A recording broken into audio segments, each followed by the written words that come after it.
In the year 21XX, Earth is no longer what it used to be. It's become a chaotic wasteland. Tearing through the dark clouds, an ominous ship cruises through the wrecked atmosphere. Focusing on the radar, our MC radios in that he's finally found the target. Right after, the ship dives headfirst toward the location marked on the map. Down below, the view is just plain sad, showing the ruins of a city that was once full of life. Desperate, a survivor runs through the wreckage, begging for help. Crying his eyes out, the boy screams at the top of his lungs, asking if anyone is there. Suddenly, a giant, muscular monster crashes down, shattering the ground right in front of him. Terrified, the kid backs away as the hideous creature prepares to pounce. Making things worse, another beast pops up behind the young man, who swallows hard, crying out for help. With nowhere to run, the poor guy screams for anyone who can hear him. Clutching a family photo, all he wants is a small chance to live. Surrounded by the beasts that destroyed the world, the end seems inevitable. Closing his eyes, the survivor prays to the heavens for someone to make these monsters pay. At that exact moment, an insane beam of light rips through the sky, crushing the creature on impact. Lying on the ground, the boy hears a calm voice apologizing for being late. Emerging from the smoke, our hero appears with an imposing presence, and the survivor asks who he is. With a serious and confident look, the platinum-haired man assesses the boy's condition. Coughing up blood, the injured young man breaks into a smile of pure relief and whispers, finally, pointing with difficulty toward the dead city.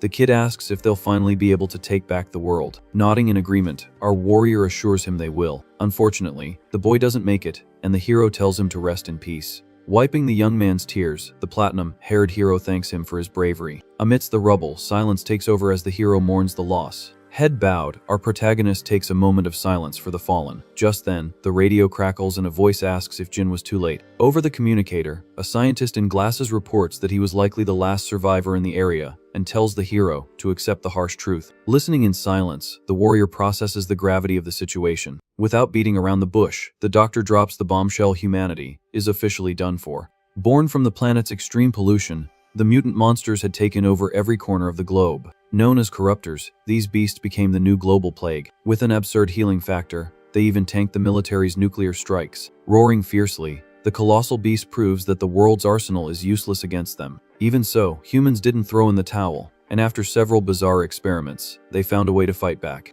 But the scientist gets real, questioning who's even left to be saved now. Sadly, he states that they were far too late to save any civilians. However, the warrior in the coat stands his ground, claiming there's still something valuable there. Walking through the debris, the scientist doubts there are any survivors, and our MC simply agrees. Turning his face to the orange sky, he says that hope lies in the distant future. Explaining the strategy, he mentions the nanomachines the doctor created, which heal the environment. Showing the bright green core in the hand of the slain monster, the power of the technology becomes clear. Besides stopping the beast's regeneration, these little beauties also speed up the planet's recovery. Ever the optimist, our hero declares that one day, Earth will be beautiful again. With a faint smile, the doctor thinks it sounds like a fairy tale but agrees that civilization might flourish once more. Turning his back, the warrior says that's good enough for him. Believing in that, maybe, our MC decides to bet everything on this tiny possibility of victory. Entering the corridors of an underground lab, he trusts that his power will be vital in the future. Inside a high-tech pod, the hero prepares for his long nap while the scientist works the panels. Deep in thought, the bespectacled doctor reflects that believing in this hunch might actually save tomorrow. Pressing a button on the glass, he affirms that passing this chance forward makes it all worthwhile. Immediately, cryosleep is activated, and the year counter starts from 0 in a world infested with abominations. The years fly by on the screen, and the planet, seen from space, remains a sick, red color. Thousands of years pass, and the corpses of the giants begin to dry up on the arid land. Hitting the millions mark, Earth already shows shades of blue and green, healing its wounds. Slowly, the old beasts turn into fossils, becoming part of the new landscape. Nearing 100,000 years, nature takes over everything, and weeds grow over the skulls. Fast forwarding to 300,000, the beaches once again have clear water and white sand. Surpassing hundreds of millions of years, the globe is now picture perfect, looking brand new. Tens of millions of years fly by as normal animals, like happy rabbits, run across the fresh grass. Finally hitting the 1 billion year mark, the access key is confirmed, and the machine begins to awaken our hero. Cutting to the new era, we see legs running fast and a panting girl breaking out in a cold sweat. Behind her, a black wolf with glowing eyes mercilessly hunts a trio of kids with animal ears. Totally desperate, the boy asks if the safe place really exists, and the girl swears it does. Guiding the group, she warns that if they don't find it, they can consider themselves monster cho. Running for her life, the leader of the trio doesn't dare look back. Focused on her goal, she repeats in her mind that the guardian god has to be in that place. Passing through a stone corridor, the children arrive in a bright, enclosed space. Looking up, the trio gets the shock of their lives at what they find. Right in front of a giant metal gate, the little boy breaks down crying, saying it's a dead end. Completely frozen, the girl feels her hope go right down the drain. Drooling and roaring loudly, the big bad wolf catches up to the kids, who go into a full-blown panic. Trapped against the wall, the leader clasps her hands together, trembling violently. Crying a river, she pleads with all her might for the guardian god to save them. Suddenly, a digital panel lights up in the dark, displaying the word "Understood." With an insane bang, the gate bursts open, firing a blinding beam of light into the beast's face, leaving everyone's jaw on the floor. After the dust settles, the girl reminds her friends that it was worth believing in the legend. Just then, heavy footsteps echo as a barefoot figure emerges from the white smoke. Showing off a ripped bod, our MC finally awakens, putting his faith in the future. The platinum-haired man then opens a tech panel, satisfied to see his old clothes stored there. In front of the base's computer, the warrior tries to process how long he was asleep. Almost all the system data is corrupted, but the guy considers it a miracle the base is still in one piece. Noticing a syringe on the floor, it clicks that the nanomachines in the atmosphere helped preserve everything. Curious about the planet's current state, the hero looks at the message cube left by the scientist. But before diving in, he turns to the kids, wanting to hear their story, and apologizes for being butt naked. In total shock, the children stand frozen, staring at the guy who slept in the buff for ages. Quickly, our MC slips on his classic black overcoat, commenting on how well the outfit suits him. Then, the shelter's gigantic steel doors open, revealing the sunlight. Passing through the gates, the group comes face to face with a completely different landscape. Before the untouched nature, the platinum-haired man admires the view of Earth millions of years later. Thoroughly impressed, the girl calls our hero the guardian god, telling him everything has changed. Leading the way, the girl asks him to follow the group down a forest path. Right behind them, the warrior observes his small guides with a very analytical gaze. Intrigued, he realizes it makes no sense for humans to be alive since humanity was wiped out. The logical conclusion, then, is that these creatures evolved over time, gaining animalistic traits. The biology of this new race was definitely altered by the presence of nanomachines in the air. Speaking the same ancient language is the perfect proof, and then our MC realizes he hasn't even introduced himself. Getting straight to it, he tells them to just call him Jin, and the leader introduces herself as Hakama. Excited, the other two kids quickly say their names are Dampu and Shandy. Cutting to the chase, Jin asks what the kids want from him, and the girl says their destination is close. Looking at the hero, the girl begs him to defeat the corruptors, and the name sets off an alarm for our platinum-haired hero. Suddenly, the boy with cat ears' eyes go wide with pure terror. Far away, the kid's entire village is up in flames, covered in black smoke. Desperate, the boys take off running toward the fire, screaming for their parents. With a grim face, Jin analyzes the village's destruction in complete silence. At the entrance, the wooden barricades have been reduced to nothing but burning wood and ash. Near the wooden houses, the hero notes the fragility of those ancient defenses. Walking through the chaotic scene, he instantly gets that these people's technology is pretty rudimentary. Suddenly, the duo freezes in place upon seeing a terrifying scene in the middle of the street. Right in front of them, a bizarre monster is trying to devour an old woman, who's screaming for her granddaughter to run. Using all her strength, the old lady holds back the beast's toothy maw with a long staff. Cold as ice, our MC recognizes the creature instantly, confirming the threat. Confused by the similarity, he wonders if the monsters from the old days are still the same in this new era. Ignoring the order to flee, the girl swears to save her grandma and activates a luminous magic that catches Jin's attention. Wasting no time, the platinum-haired man charges the beast, saying he's going to confirm a theory. In a lightning-fast blow, Jin hits the creature's stomach with an explosive punch. After the impact, the monster releases its victim, and the warrior takes his stance, calmly asking for a little room. With the opening created, the girl focuses all her magic into her glowing staff, ready to strike back. Quickly, the tip of the weapon gathers an incredibly hot and focused orange energy. In the blink of an eye, she fires a massive fireball right at the abomination's face. The attack hits its mark, causing a sinister explosion that fries the enemy's face. Staring at the smoldering carcass, Jin concludes that the monster's regeneration failed thanks to the nanomachines. A question then pops into his head. Did the girl pull that power directly from the atmosphere?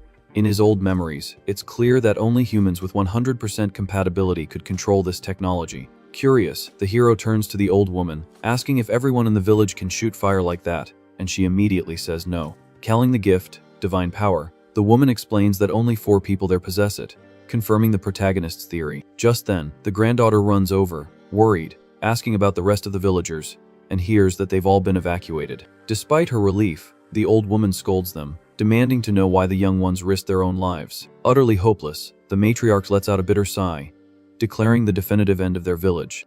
Right then, a disgusting sound of a shell cracking draws everyone's attention to the monster's fried remains. From the ashes emerges a crawling larva, proving that the first abomination was just a newborn. From behind the smoke, the real giant boss emerges, ready to lead a swarm against the village. Suddenly, a warrior wielding a spear arrives, acting all tough and telling the grandmother not to lose hope. With a cocky smile, the newcomer, named Sarius, promises to tear the beast apart by himself without breaking a sweat. The little boy then asks about the civilians, and the newcomer assures him he took everyone to the hideout. Overjoyed, the leader reunites with her father, who is scared to bits looking for his daughter everywhere.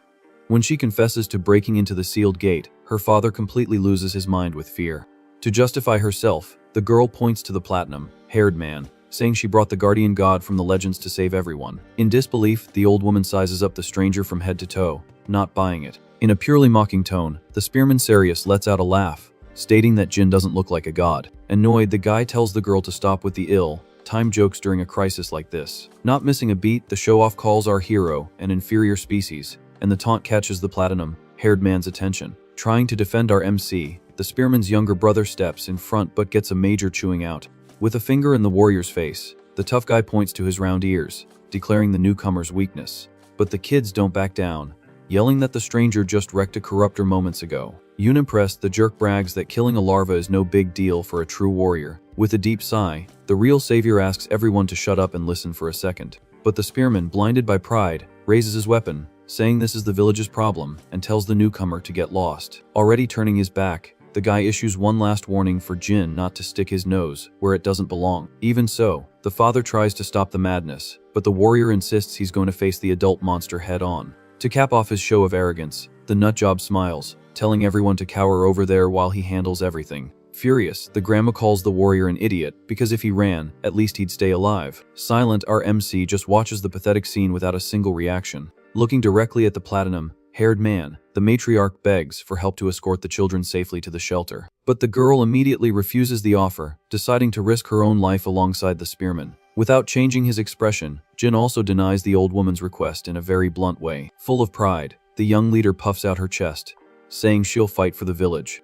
With a firm step, the hero warns that he'd never let someone call him an inferior species, only to kick the bucket right after. Far away, the giant monster roars fiercely, announcing the start of the chaos. With heavy steps, the colossal creature advances, destroying the forest in its path, standing right in front of the beast.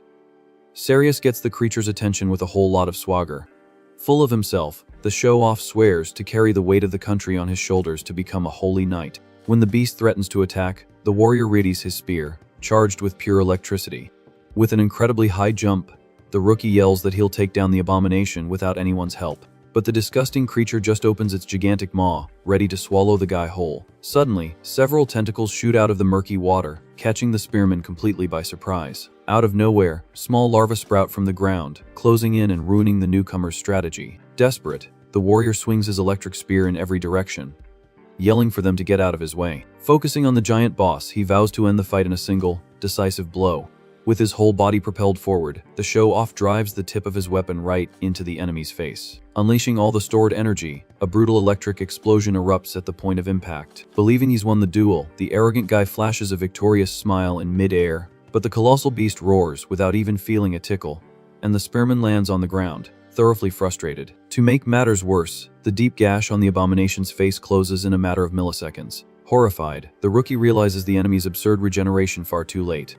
Immediately, a heavy tail comes down, tearing through the wind toward the boy's head. Completely frozen, the spearman can't dodge and accepts his imminent end.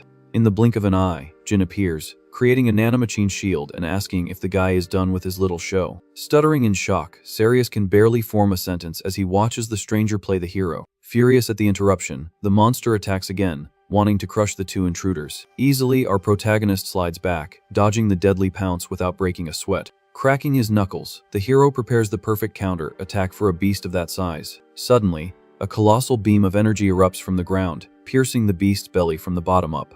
Seeing the creature scream in pain, the other guards approach, yelling for their leader. Quickly, the soldiers try to reach the battlefield, crossing the shallow river. Far away, the girl's father and the old woman's jaws drop at the absurd display of power. Completely confused, the matriarch quietly asks what the heck just happened in front of them. Watching in disbelief, she notices that the beast's gigantic body was lifted off the ground with just one hand. Feeling the creature's weight, Jin tells Sarius to back off before the dust settles.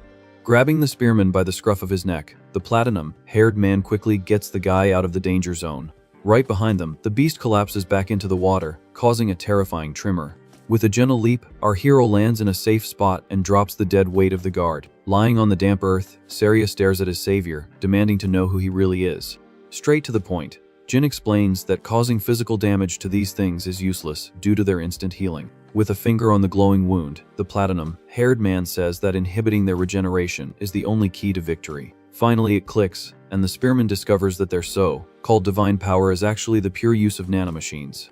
Reevaluating his own electric attack, Sarius understands that the wound wasn't deep enough to stop the healing system. Terrified, the arrogant guard asks if Jin is, in fact, the guardian god their people worship.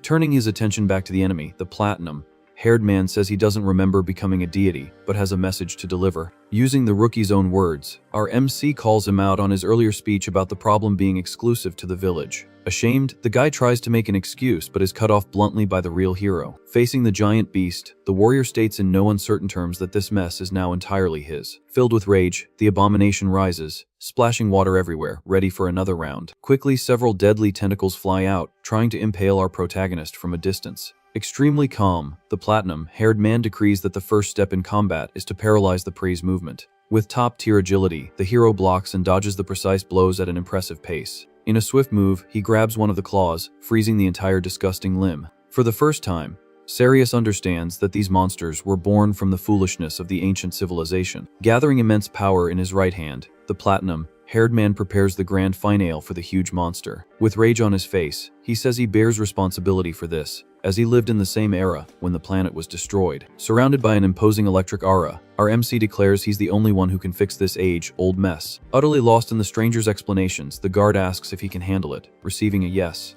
loaded with confidence. In Jin's mind, old memories show that he is the cruel result of countless attempts and military tragedies. Scenes of armies firing reveal the bloody and dark history of the old human race dominating the globe. Bizarre lab tests prove the sick limits that scientists crossed in their blind pursuit of more power. Filled with blue energy, the warrior calls himself the ultimate and final human weapon created back in the past. In an absurd attack, a devastating laser shoots from our MC's hands, tearing through the entire landscape from the ground to the sky. Engulfed by the destructive light, the giant beast becomes a silhouette, screaming as it completely melts away. Completely carbonized, the corruptor's body disintegrates in the air, not even leaving dust behind to tell the tale. Immediately, a massive pillar of energy illuminates everything around, sealing the hero's flawless victory. Far away, all the villagers watch the light show, their eyes popping out of their heads. Full of hope, little Hakama breaks into a true smile of pure happiness and relief. Passing through the clouds, the beam of light reaches outer space, marking the insane power level of this single attack.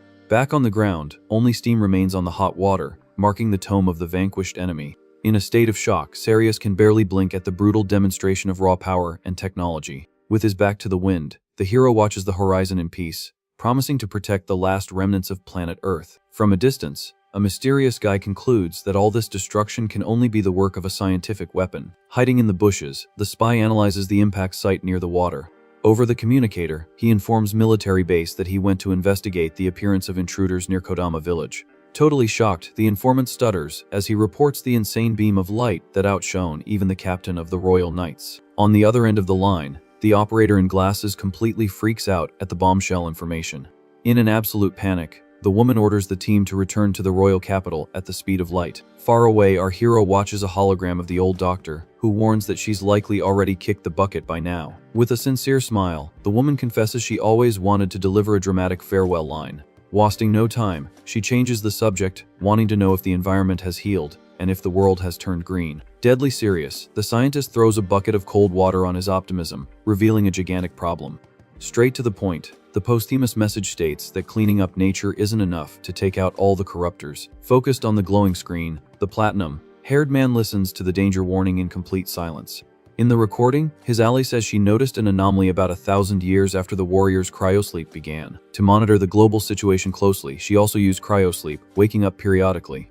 With the environmental recovery skyrocketing, the satellite did indeed show a massive drop in the number of monsters. However, the orbital tracker focused on a grim detail crossing the forests. Along with Earth's evolution, the plague also underwent extreme mutations in the remnants of the chaos. With a bizarre humanoid form, the new mutants sported a murderous aura far worse than the giants.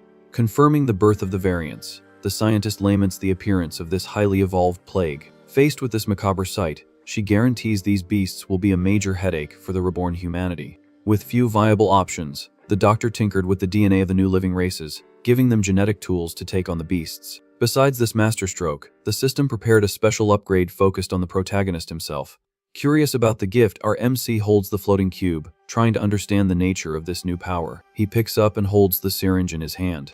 According to the woman, he just had to inject the glowing goo, and the sea of nanomachines would teach him the whole trick. Thanks to the hero's body's perfect compatibility, the modification activated a divine technology function. With his eyes fixed on his own hands, the platinum-haired man feels the static energy coursing through his veins. In the blink of an eye, the dense light materializes a deadly knife from thin air in the middle of his palm. Extremely satisfied, the warrior finds it super practical to shape sharp objects by mastering the nanomachines in the air. Back to the hologram, his partner reports having spread several power-ups like this in shelters around the globe, to prevent a bunch of mutants from destroying the upgrades all at once.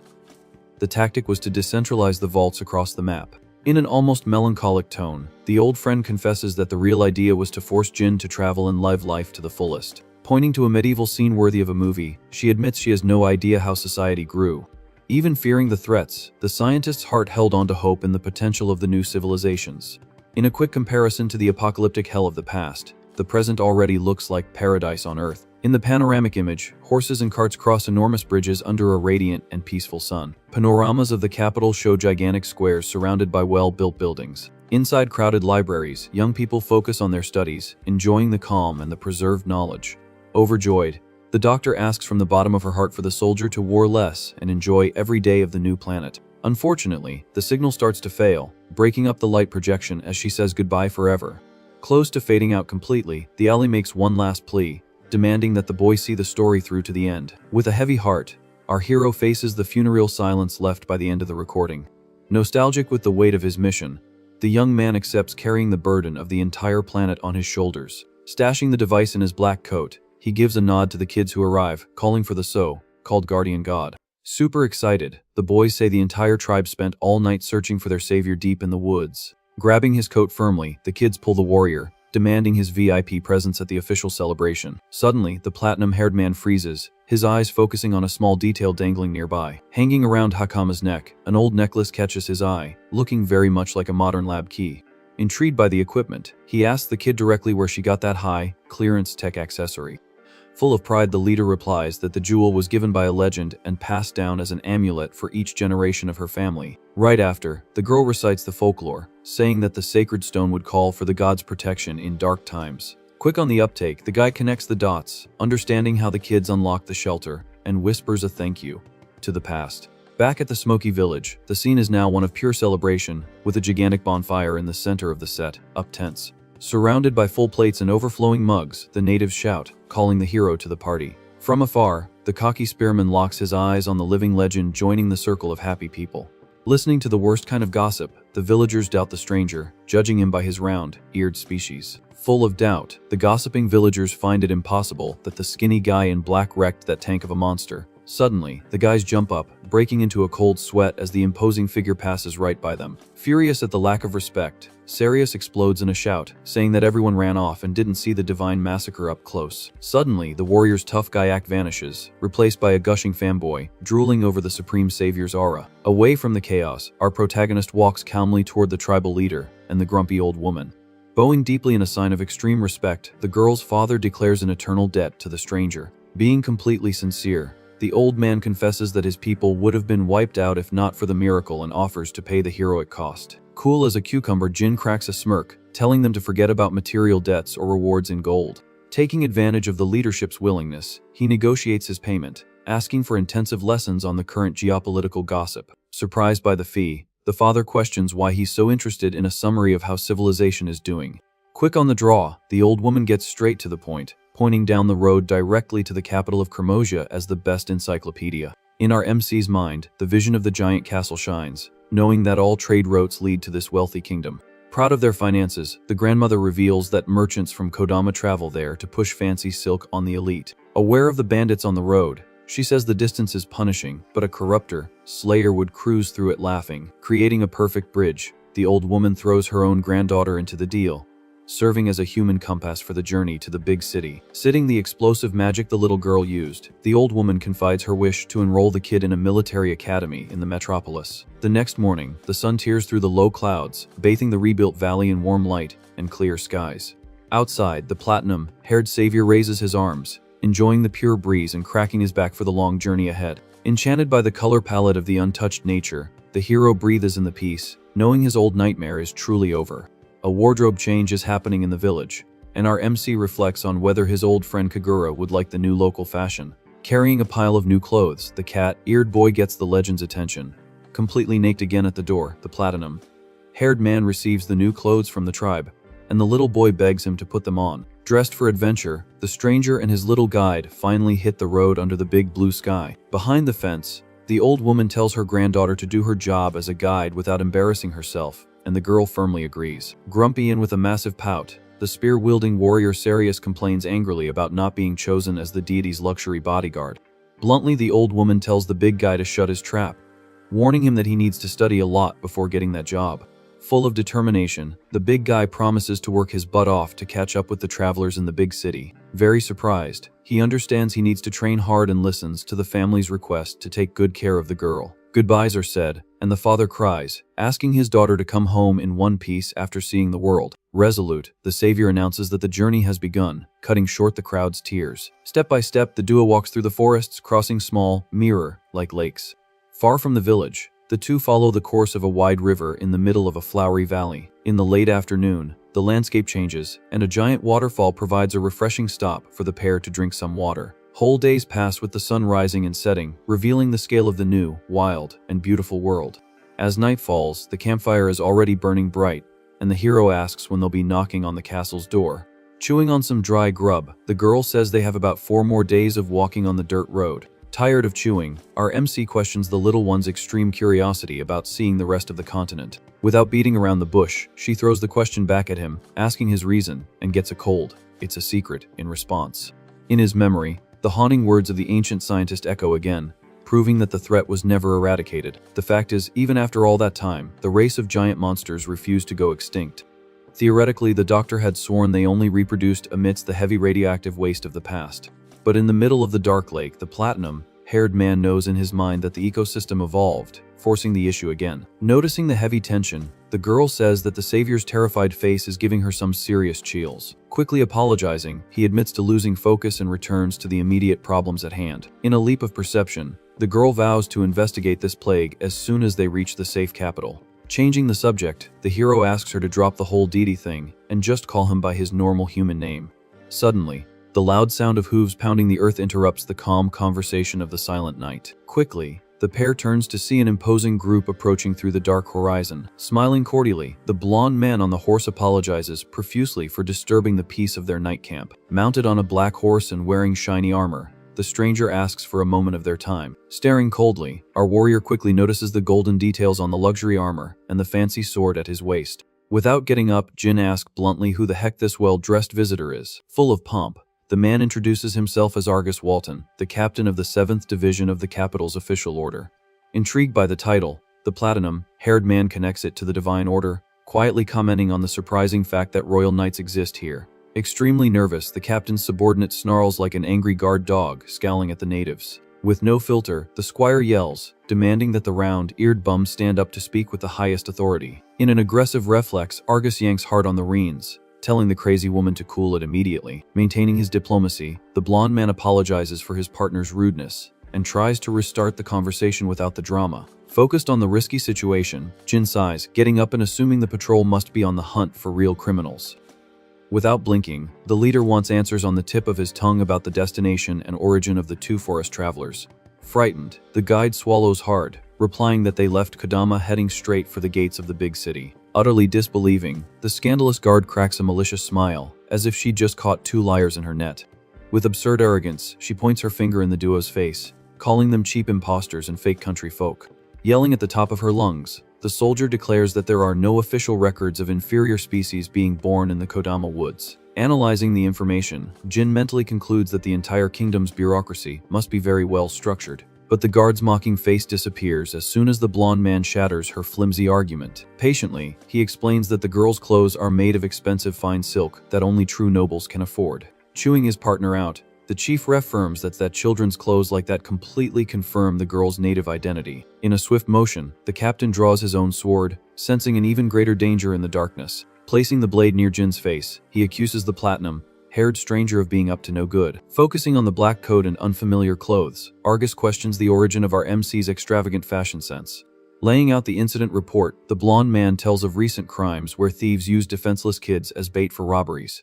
Comparing the criminals' tactics, the leader accuses our hero of kidnapping the high-class little girl to profit in the shadows. Terrified by the misunderstanding, Hakama steps in front, yelling that it's all a lie from the official guard.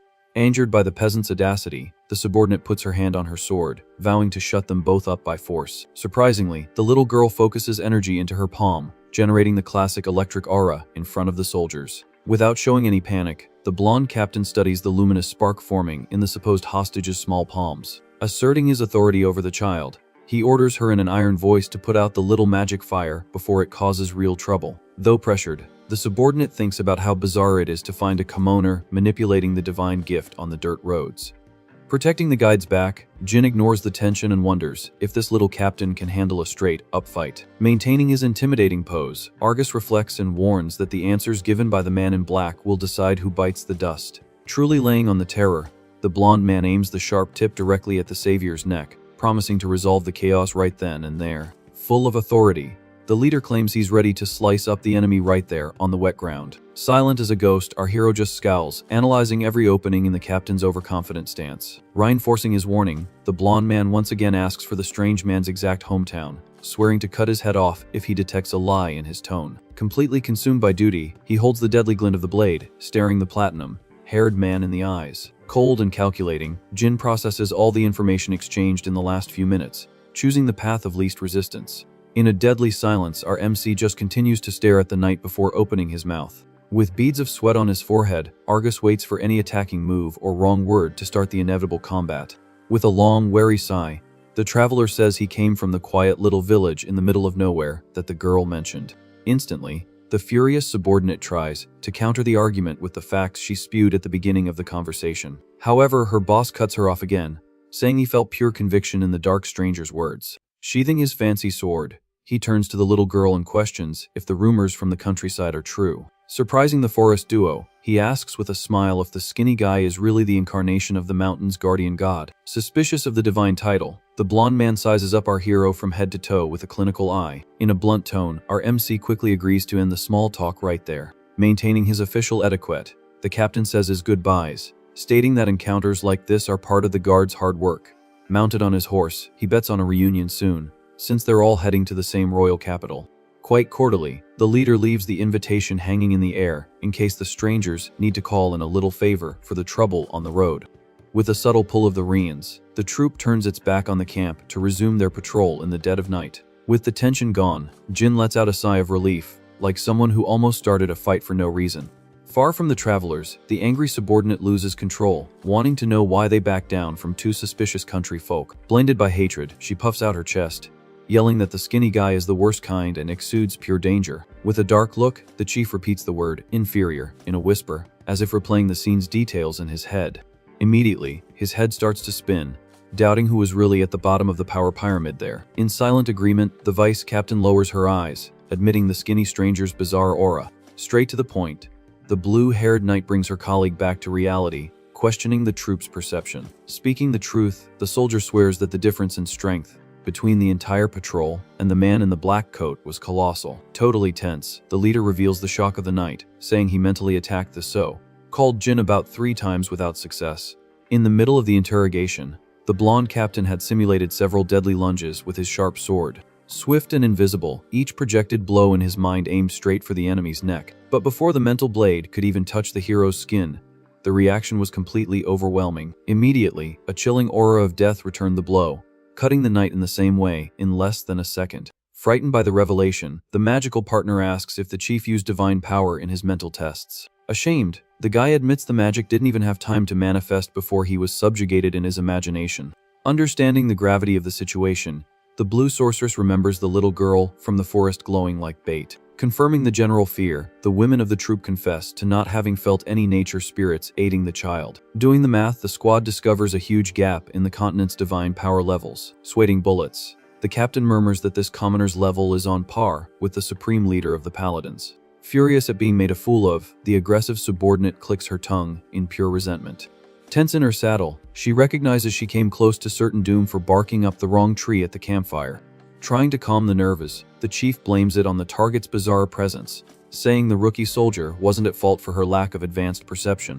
Putting the pieces of the puzzle together, the squad connects the Dark Man to the monster massacre in Kodama at the speed of light. Even in the face of danger, the blonde captain adopts a cool demeanor, recommending they let the country boy slip under the radar for now to avoid unnecessary casualties. With no time for crisis, the leader changes course, ordering the cavalry to march to their final destination to report the mysterious appearance.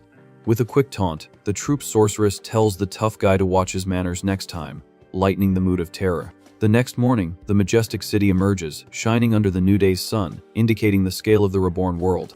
Far away and focused on the central mission, the knight mentally considers the utility of the strange savior in facing the kingdom's giant threats. Hitting the road, the duo continues their long walk along the sunny path, chatting animatedly. Very impressed, the girl wants to know if the entire official guard parades around with that insane level of authority. Not fooling himself, Jin spills the dirt, revealing that this select battalion is the true cream of the human military elite. Recalling the use of magic on the road, he analyzes the mysterious gift, dubbed spiritual power, as being nanomachine magic. Totally immersed in tribal culture, the girl shows her childlike logic, asking a little green elf for help to spit fire from her hands. In our MC's mind, the doctor's old technological cells have taken on the folkloric appearance of fairies and gnomes for the current peoples. With a faint smile, the platinum-haired man jokes, remembering that science has turned into mystical magic for folks living in an advanced prehistoric age. Immediately, a flashback hits, and the annoying guard's insult resonates in the traveler's head with full force.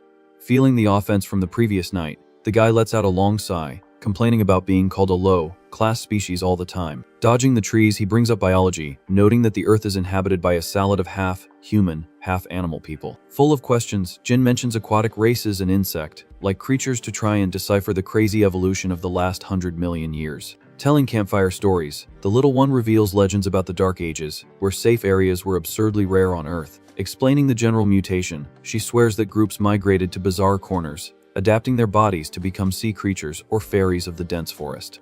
Processing the data, the hero understands the basic rules of evolution that shaped the survivors into the pure race. In a quick silence, he reflects on whether people became animals, and why the heck a normal person with smooth ears fell in class. Without fear of hurting the chief's ego, the guide lays it on the line, agreeing that the original humans are now the lowest rung on the food chain. Quite directly, she says that the normal genetic base loses badly to any adapted frame in the modern dog-eat-dog world. Making the news worse, our MC gets a cold dose of reality. The smaller species end up in the dark basements of the capital's slave trade routes. But showing she has a good heart, Hakama guarantees she finds the prejudice over silly differences in physical appearance unfair and absurd. On top of this barrage of misery, the little one argues that the world is crazy and people should have more real empathy. Surprised and happy, our hero praises the kid's honest character, feeling real pride in the protection work he's done so far. Suddenly, a heavy step snaps a dry branch on the side of the road, breaking the peace and love vibe instantly. From the sparse foliage, an agonizing cry for help hits the platinum-haired man's ears like an emergency alert. Completely wrecked and dirty, a blue-haired girl stumbles out of the bush onto the little road, falling to her knees in the dust. Running without thinking, the tribal kid supports the injured girl, asking if the stranger is okay. Staring at the exhausted newcomer, Jin is shocked by the convenient arrival of this disaster in the middle of their empty journey. Breathing heavily and spitting dirt, the victim lying on the ground loses strength, fighting not to pass out in broad daylight. With a sharp eye, the hero immediately notices that the fallen girl belongs to the hated inferior species, just like him. Trembling from head to toe, the little fugitive displays horrific injuries, staining the white cloth rags she wore. Shocked by the brutality, the tribal guide exclaims, pointing to the injured legs and torn arms of the strange girl. Pulling the newcomer into her lap, the native tries to console the girl, begging her to hold on through the pain of the cuts. With extreme calm, Jin puts his hands to work, charging his glowing palm with heavy-duty healing technology. However, a discreet metallic glint escapes from the supposed victim's desperate eyes, right in the little girl's face. In a brutal and dry tone, our MC barks the paralyzing order, telling no one to dare move a muscle in this set-up situation. Quickly, the mask falls, and the little fugitive presses a dull knife against the guide's thin neck, threatening a senseless bloodbath. A hostage in her own heroic act, Hakama's eyes go wide, understanding she just put her own life in a hole. Maintaining his icy demeanor, Jin stares at the bait act, remembering the blonde guard captain's reports from the night before. Laughing nervously, the kidnapper brags, thinking she fished the right suckers with her fake crying in the middle of the dark forest. Cool as a cucumber, the skinny guy mentally concludes that if the bait hit its mark, the whole gang of scoundrels must be camped out in the woods. Just then, the rustling of leaves gives away the approach of a giant brute coming down the slope to collect the violent toll of the ambush. Arriving full of swagger, the bandit praises his theatrical partner, marking the time to start the real horror show among the trees, and sealing the end of the silence on the traveling duo's path. Facing the armed gang, the bearded leader praises his blue-haired partner, saying she acted exactly according to the plan. Explaining the henchman's disappearance, he brags about their invisible camouflage, mentioning that the technology captures and mirrors the scenery in real time.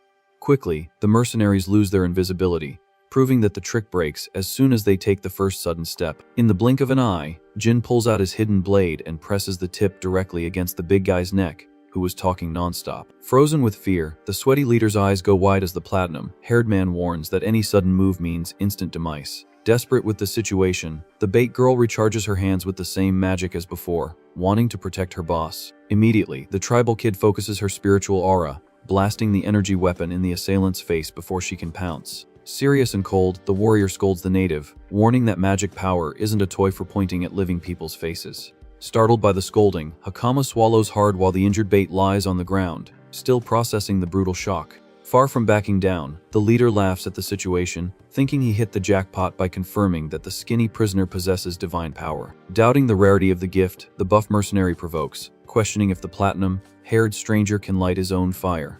Ignoring the sarcasm, the hero doesn't think twice and charges the nanomachines into a devastating lightning bolt under his coat. With no chance to react, the muscular henchman takes an electric kick straight to the ribs, tearing through his armor and chest for good. Furious, the bearded leader yells for his guys to take it easy, warning that you can't sell damaged goods. With greed shining in his eyes, the chief calculates that selling a magic-wielding inferior species slave will pay for the gang's retirement. Terrified, the tribal girl cries, remembering that these suited monsters are the worst kind of slave traders. Sealing the deal, the chief concentrates power in his wrist, threatening to knock the kids out with brute force if they resist. Faced with the leader's electric shock, the guide yells, swearing she won't let anyone put a sail collar on her neck. Trapped in an iron cell, our MC wakes up calmly, hearing the little girl's desperate cries in the dark corner. Immediately, the girl stops trembling with fear, letting out a heavy sigh of relief to see the platinum-haired hero regain consciousness. Asking if the kid is okay, Jin, in just his underwear, confirms that aside from the cold, everything is perfectly under control on his end. Confused by the huge bars, the warrior asks about the smelly hole where they were thrown while unconscious. Straight to the point, the girl reports that the place is probably the main base of the slaver gangs that control the forest region. Pointing to the cells on the other side of the hall, she warns that the packed place gathers all the smaller races that fell for the same cruel trick. Desolate and dirty, the victims in the giant prisons hang their heads in the dark, awaiting the worst fate of their lives at the slave markets. Pressing the naked stranger, the kid asks if he isn't too cold, thrown on that icy stone floor. Calm as water, the warrior explains that the gang stripped off all his super rare clothes, leaving only his useless underwear behind. Admiring his peace of mind, the little one points out that his face is way too relaxed for someone who just became a crime statistic. Demanding immediate action, Hakama furiously questions why he gave up the fight without lifting a finger to retaliate. With her pride wounded, she spits the words, saying that the village's savior just rolled over and easily lost to those two-bit thugs. Locked in the basement, our MC suggests the girl lower her tone, before the jailers come to demand silence. Suddenly, short steps echo on the stone stairs, announcing the arrival of less than friendly visitors to the prison. Carrying a meager tray with dry bread, the blue-haired bait appears at the cell door, announcing that dinner came early. Trembling with rage, the tribal girl runs to the bars, threatening to strangle the traitor who set up the whole circus on the road.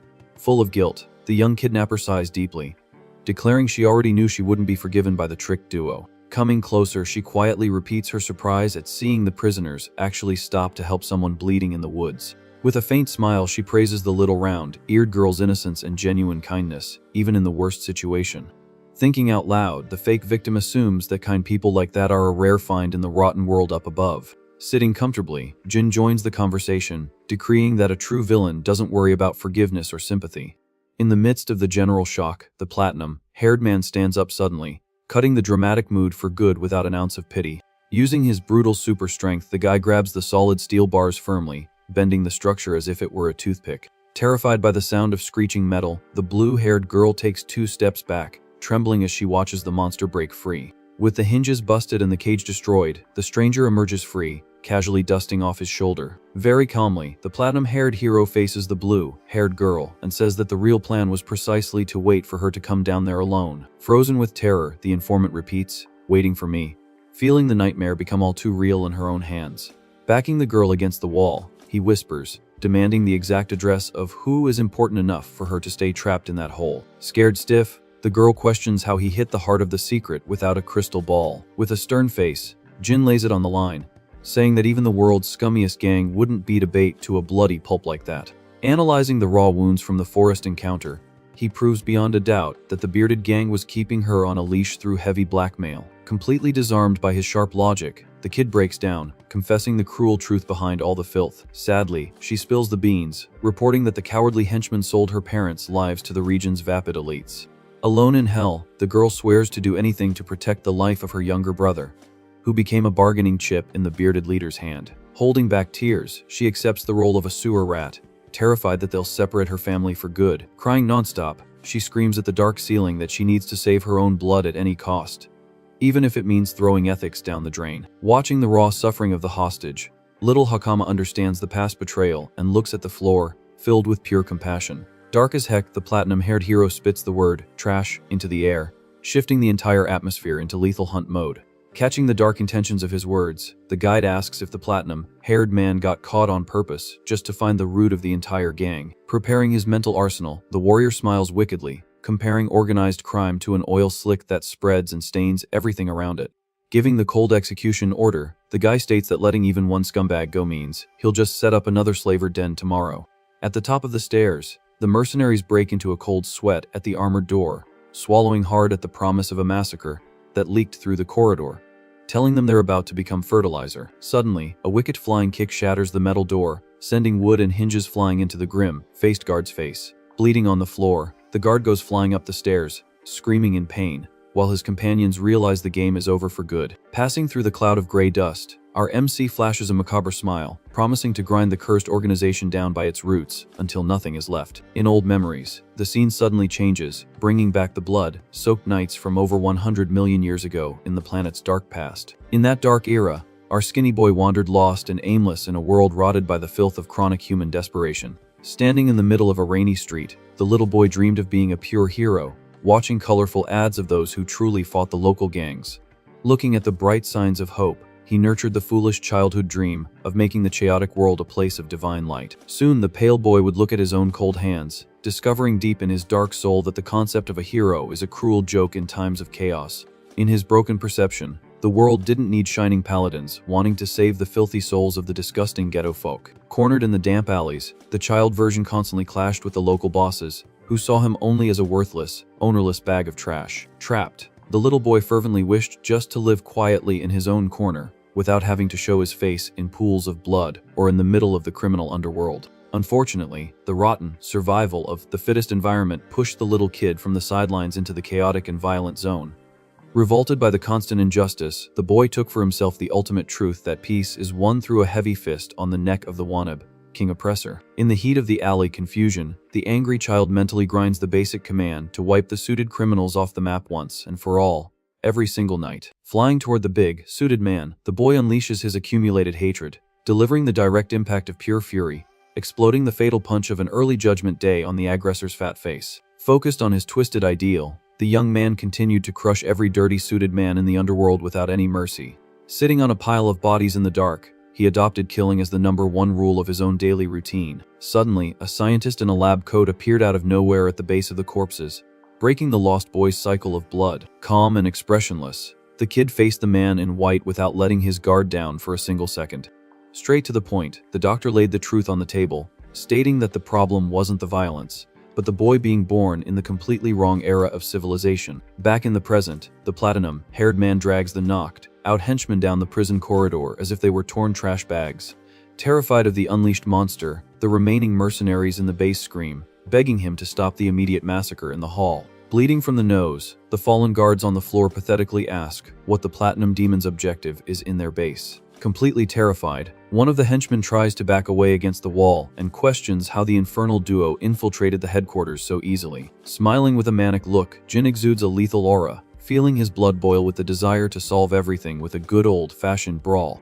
In an explosive leap, he kicks a cat-eared brute, launching the bandit's body against the solid stone ceiling of the access corridor. Twisting his hips at high speed, the hero lands a right hook, destroying the armor and chest of another Wanib, tough guard in his path. With surgical precision, the protagonist dodges an iron rod and buries his elbow into the aggressor's ribs, cracking the poor guys on the spot without breaking a sweat. Falling like stones on the dirt floor, the mercenaries pass out, vomiting blood and shattering the gang's air of superiority at the speed of light in the oppressive environment. Faced with the pile of useless bodies, the bearded chief smokes his cigar at the cell door, eyes wide, demanding to know who the heck this monster in underwear is. Beating his army so easily in the middle of nowhere and without any magic in his hand. Dropping the last knocked-out guard's body on the floor, the hero just contorts his face into an expression of pure, mortal boredom. Just then, a shrill scream of total panic rips through the base's silence, suddenly cutting everyone's focus on the upper floor. Startled by the macabre sound, the blue-haired girl's eyes go wide, instantly recognizing the desperate voice from afar. Terrified, the young kidnapper questions who the buff guy beating everyone up outside is. And the little girl from Kodama replies with the utmost calm that her partner is literally a god. Super confident, Hakama crosses her arms and decrees that leaving the dirty work in Jin's hands is a pure guarantee of total success in the end, and tells the girl to stay calm in the cell. Completing her thought, the native remembers the stranger's promise, and states that soon the sun will shine for everyone trapped in that smelly stone cage. Disbelieving the situation, the blue-haired traitor retorts that the bearded chief outside is saving an incredibly absurd divine power to use against rebels and crummy fugitives. Out in the corridor, the boss realizes his monstrous disadvantage and admits to himself that in a straight brawl, he doesn't stand a chance against the platinum-haired prisoner. Shaken to his core, the trafficker takes a step back, throwing the bribery card at the hero, asking if he's willing to negotiate all this violence for a lot of gold. Laughing nervously, the bearded man tries to make small talk, offering perks and leadership positions to avoid taking the same violent beating his low-level henchman just took to the face. Appealing ridiculously, the suited man suggests that Jin keep the slaves as a personal reward, pointing to the kids trembling in fear in the cages at the back of the hall. Full of falsehood, he promises to even hand over the hostage's little sister if the hero spares his useless life, and pretends nothing wrong happened in the basement.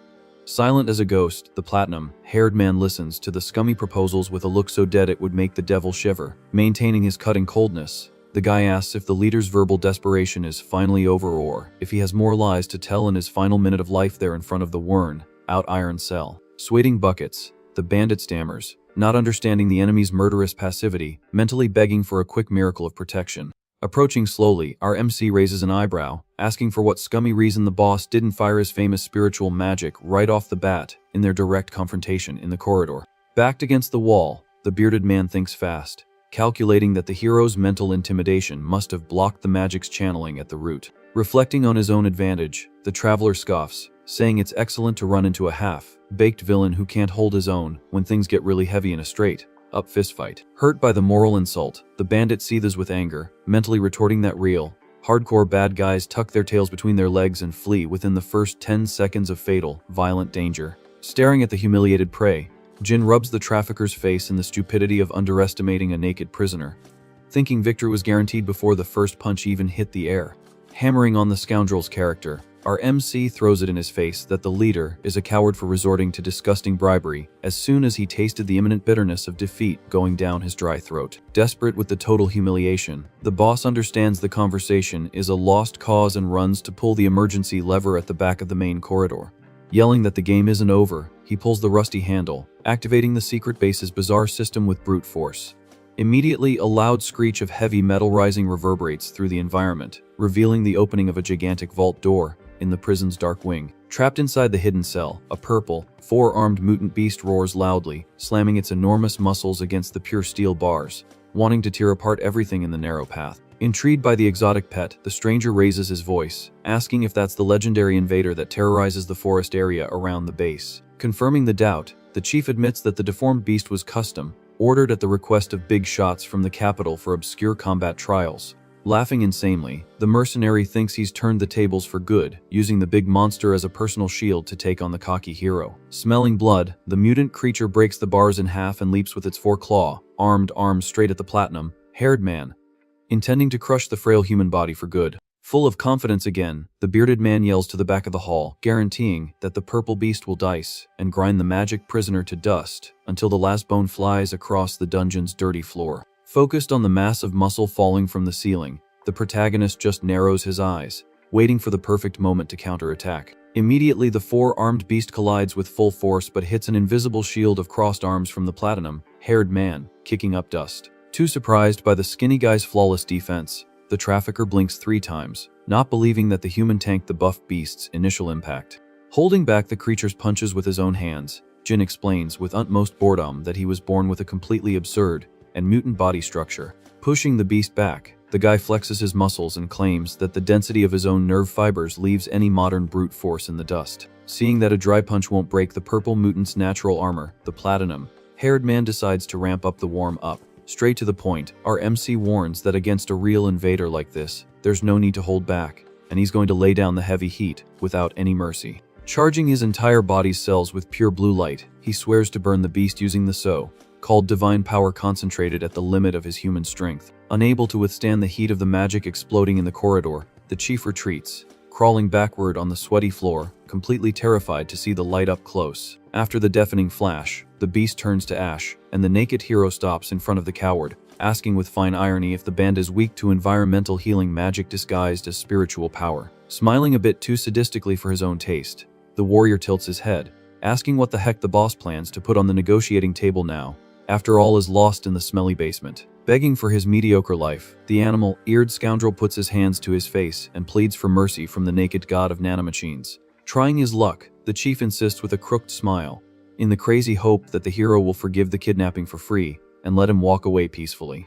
A short, straight answer echoes before a colossal punch explodes in the coward's face, sinking the mercenary's skull into the solid stone of the blood-stained hard floor. Completely exhausted from beating up human trash, Jin finally puts on his beloved pants and coat, letting out a sigh of relief to feel his own dark, black style on his body again. Checking the fit of his clothes, the traveler tells the wind that he's put his lucky charm back on, ready to finish the boring job.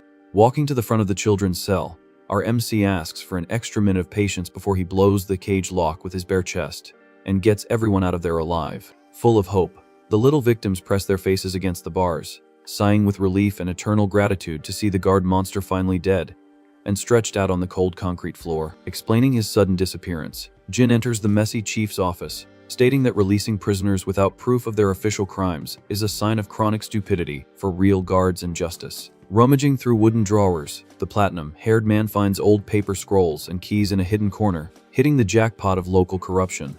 Suspecting foul play in the paperwork, he holds up a worn-out sheet, declaring that the document has the rotten smell of a set, up with important people involved in all the dirt in the dark. Soon his gaze focuses on the bizarre scribbles written from end to end on the yellowed page, scrawled with fresh ink in the form of an encrypted code. Understanding the embarrassing situation in a quick snap, the guy smirks, accepting the technical failure of the new era, where his school letters aren't worth a dime. Completely lost in the modern alphabet, our MC mentally admits he can't read a single thing, and looks like a fool staring at the secret sheet in his black, gloved hands. Sighing, he shoves the papers into his coat, mumbling that his little tribal guide will become his private tutor on the road the very next day. Crouching next to the weird remains of the four-armed mutant, the stranger reflects heavily, asking the heir about the hidden intentions of the people who ordered the beast's creation. Lighting up his right palm with greenish energy, he reaches into the viscous liquid to run a forced search on the residual system of nanomachines scattered on the blood-wet floor.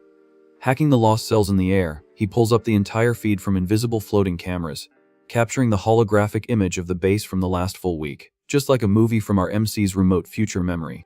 Focused on the digital screens popping up in the dark air, he watches everything, looking for any big shot's face from the capital, and knowing that tracking down the buyer is the only way to gut this plague of evolution. Illuminated by the data scrolling in blue code, our Avenger locks his cold, determined eyes on cleaning up the country's political filth at any cost. and settling the score with brute force. Trapped in his own cell, the big, suited man stares at the royal soldiers, unable to believe the fall of his criminal empire.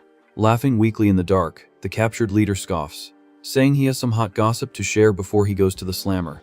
With his eyes gleaming with malice, the boss guarantees that soon the entire kingdom will burn in a gigantic surprise. Outside, under the morning sun, our boy stares at the city's main square, processing the night's damage. Surrounded by beautiful stone and wood houses, the street is already starting to fill with merchants opening their stalls early. Full of life, the crowded little square of curious civilians watches the guard team tie up the bandits in a long single-file line. Observing the scene with a tense and relieved look, the blue-haired kidnapper desperately searches for someone in the crowd. Suddenly, a high-pitched scream rips through the crowd, revealing a little blue-haired boy running free and happy as can be towards her. With tears in her eyes, the girl drops to her knees, arms open, waiting for the impact of the world's longest hug. Clinging to her younger brother, she cries rivers, thanking the heavens for saving the only family she had left. Very emotional, the blue-haired girl looks up at the platinum-haired man, calling the stranger a god in human form. Trying to cut the drama, Jin turns his face away, saying he's just some guy, and quickly changes the subject. Pointing to the guard arresting the rest of the henchmen, the hero asks if the red, uniformed folks are the military police. Quick with an explanation, Hakama clarifies that they're from the local guild, and that she was the one who yelled for help earlier. Without beating around the bush, the little one points to the bearded old man with horns, saying he's the big boss around here. Walking towards the kids, the suited old man thanks them and asks if it was the skinny, dark man who solved the enemy base problem. Presenting his credentials, the horned old man says his name is Badrak and he leads the guild, thanking him for the heavy-duty cleanup in the region. Focusing on the platinum-haired man, the master analyzes the boy in the black coat with a very sharp and suspicious eye. Realizing the stranger doesn't have a speck of dust on his shoes after wiping out an entire battalion, the leader knows in his mind that our MC is not to be trifled with. Completely astonished, the veteran remembers the old warnings, confirming that the forest mercenaries were the toughest of the tough. Reading between the lines, Jin quickly gets that the feudal lord of these lands is a real pushover who doesn't solve the problems in his own backyard. Confirming the theory, Master Badrak confesses that the local nobility couldn't care less about minor crimes, leaving everything for the guild to clean up. Very annoyed, the old man states that even if the king ordered them to stop, the guild would do the dirty work anyway on the sly. Explaining it to himself, Jin translates that in the new world, nobles are the mayors and guilds act as the muscle police. Immediately, our MC's head pulls up the file on a specific lord named Chapian, putting the name on his blacklist of targets. Pulling a roll of paper from his coat pocket, our boy hands the register found at the traffickers' base to the master to read. Eyes wide, the horned man loses his breath seeing the gang's ledger notes, proving a massive amount of slave sales. Full of anger and determination, the leader promises to get all the names on the list and put them all behind bars in the blink of an eye. Dark again, the platinum-haired hero locks his eyes on the old man, testing his honesty and asking if the so-called pushover lord's name is among the clients. Caught by surprise, the master chokes, swearing it's just a coincidence and trying to smooth over the skinny invader's crazy theory. Patting the kids' heads, the warrior focuses on the social problem and asks what will become of the freed children. Very sadly, the old man's answer confirms that the children lose their homes and are left high and dry without public shelter in the current city. Revolted, little Hakama shouts indignantly about the lack of basic infrastructure, asking where the folks are going to sleep in the cold. Bluntly, the master sighs, admitting that the inferior people suffer brutal prejudice to get even a heavy cleaning job. Lowering his ears, the little blue-haired brother shrinks in fear of the future, hugging his older sister with all his might. Noting it's the same old story, Jin grumbles about the stupid and useless prejudice of this new era. Grabbing the savior's back, the blue-haired kid begs for clemency and help because the kids have absolutely nowhere to run. Thoughtfully, the platinum-haired man stops in his tracks, changing his plans with a crooked smile on his tired face. In a mysterious tone, the traveler throws out a proposal for a guaranteed jig if the duo has the guts to face the long challenge. Quickly, the girl raises her hand, confirming she accepts the hidden job in a second without a second thought. In a quick flashback, the scene shows the blonde captain making it clear that if the country boy needed a hand, he just had to knock on the fancy cavalry door in the capital. Full of charm, Jin smiles Machiavellianly, saying that the blue-haired duo will be cleaning floors and serving coffee at the central station of the suited paladins. Far away, the view of the royal capital shines intensely, highlighting Captain Argus Walton's luxurious palace in the noble center of the metropolis.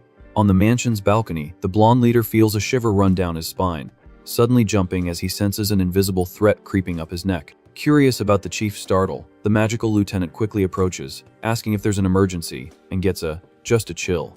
as a nervous response from the suited man. Regaining his composure, the captain dismounts his imposing horse, dusting off his luxurious armor after the long, tiring journey.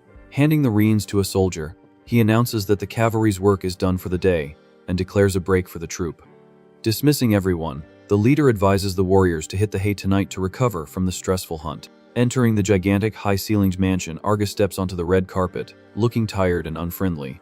Quickly, the uniformed maids of the house line up on the staircase, giving a perfect curtsy to the lord of the mansion. Ignoring the fawning, the captain turns directly to the mustachioed butler, demanding an express report on the local gossip. Without showing any surprise, the faithful suited squire nods his head, confirming there's a big mess waiting for a solution on his desk. Tense, the blonde man clenches his jaw, fearing the worst news and feeling his stomach churn with nerves. Super formal, the butler apologizes for bothering him on his day off and gets straight to the report, not sparing any gruesome details. Reading a paper, the assistant relays the serious problems, focusing his gaze on the superior paladin's angry face. Alone in the colossal hall, the captain massages his temples after swallowing the big city's political and criminal gossip. On the upper floor, the hot-headed squire spies on the scene on the sly from the railing, leaning on the white marble, full of curiosity. Sighing deeply, Argus dismisses the lackey, grumbling that hearing the metropolis's daily bombshells is the dirty weight of the military job he chose. Grabbing his own platinum hair, the leader vents to the world that crime is breaking through the barriers much faster than predicted at the beginning of the month. In the captain's head, the information boils as he imagines gigantic, multi-armed beasts breaking down the walls of peace in the capital in a brutal urban chaos. Refusing to panic, he focuses on a cold solution, trying to find the blind spot where crime is leaking heavy weapons into the city. Calculating the worst-case scenario, his suspicion falls on the forbidden area of Harnisk Academy, where black magic and locked doors make the paladin suspicious of his own shadow. Acknowledging the urgency, the blonde man grumbles that he needs to find a neutral and tough as nails alley to infiltrate the corrupted grounds without calling in the cavalry. Back on the dusty dirt road, our platinum-haired hero walks calmly with the three kids in tow, setting the pace for their travel rally. Super relaxed, Jin tells the kids that everything is arranged in the capital, guaranteeing a spot for everyone with a quick fix. Teaching her the hard way, he tells the blue-haired girl to study hard to learn her letters and numbers by the fist, if she wants to survive in the big city. Motivated, she fills her lungs and flashes a wide smile, vowing not to disappoint the skinny, dark god. Suddenly, the tribal guide's ears twitch, feeling a different vibration, and she runs to the top of the hill, calling everyone to see the show. Enchanted by the bright light, the traveler in black takes a deep breath as the majestic view of the mega city invades his tired eyes from bottom to top. Laid out in a gigantic valley, the entire capital shines, revealing infinite walls, a central palace with towers, and a sea of rooftops covering the entire horizon under the clouds. Getting closer, the giant solid stone gates open the way to modern civilization, leaving the forest kids' jaws on the floor, completely shocked by the colorful and lively crowd. Impressed by the carts racing down the avenues, Jin smiles to himself, smelling the chaos and money circulating in the metropolis. Pointing to the fancy shops, Hakama repeats what her grandma said, emphasizing that the entire kingdom revolves around this place, bringing rare silks even to the dusty shelves of the luxurious capital. Remembering the campfire gossip, our MC agrees that the old woman had already aggressively advertised Kodama's fancy fabrics in the middle of the woods.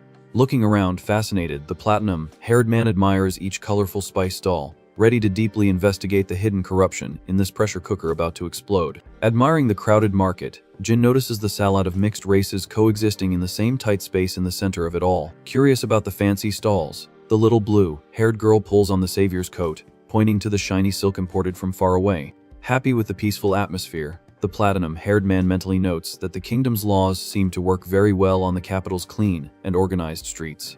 Right after, his dark intuition pings, suggesting that under the surface, corruption must be running rampant like an invisible poison. Suddenly, the scene shifts to some weirdos in a poorly lit alley, conspiring some dirt against the big city's public order. Without taking his eyes off the street, the boy sighs heavily, thinking that every era raises its own villains from the dust, no matter how much society improves. Changing the subject in the middle of the rally, he asks what day the admission test for the highly sought after Academy for the Kingdom's Children will be held. Focused on the calendar, little Hakama counts on her fingers, saying there are exactly 3 days left and that the deadline is super tight for the platinum-haired man to read the books in time. Right at that moment, a rich blonde girl passes by, throwing a barb, complaining about bumping into some inferior, mixed-breed scum in the middle of the fancy square. Ignoring the rude Barbie, the group continues walking until they reach the door of a giant brick and wood inn. Leaping onto the soft bed in the room, the two siblings almost cry with joy, smelling clean sheets for the first time in a long time. Leaning against the window, the traveler relaxes his shoulders, genuinely happy to have crossed the entire map while keeping his promise not to let the kids perish in the woods. After the initial relief, reality hits hard, reminding him that sleeping under a fancy roof has a very high cost of living in the noisy metropolis. Shaking the small pouch of coins won from the bandit's reward, he feels the weight decreasing worryingly in his gloved hand. Completely down to earth, the blue-haired girl warns that the guild money won't cover the luxurious rent forever in this city of coin suckers.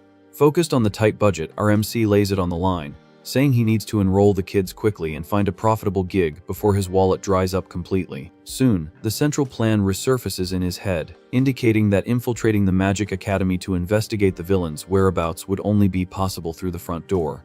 Calculating the worst-case scenario, the hero sighs deeply, remembering Captain Argus's warning that the place was fortified to the teeth against tough as nails night intruders. Deciding on the academic route, Jin questions the prodigy girl about what the official path would be for someone to pass the written exams of the super competitive place right away.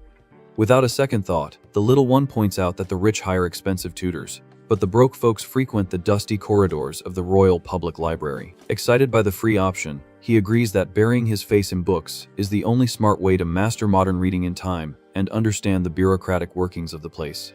Immediately, the tribal kid throws a bucket of cold water on his plans, warning that her entire village had to do a massive fundraiser to afford her rare study books in the woods. Shocked by the inflated value of basic knowledge, the man in black curses the tremendous inequality demanded in this new era. Confirming the bizarre elitism, Hakama gets straight to the point, stating that reading a measly pamphlet here in the capital was a privilege of blue bloods and rich nobles.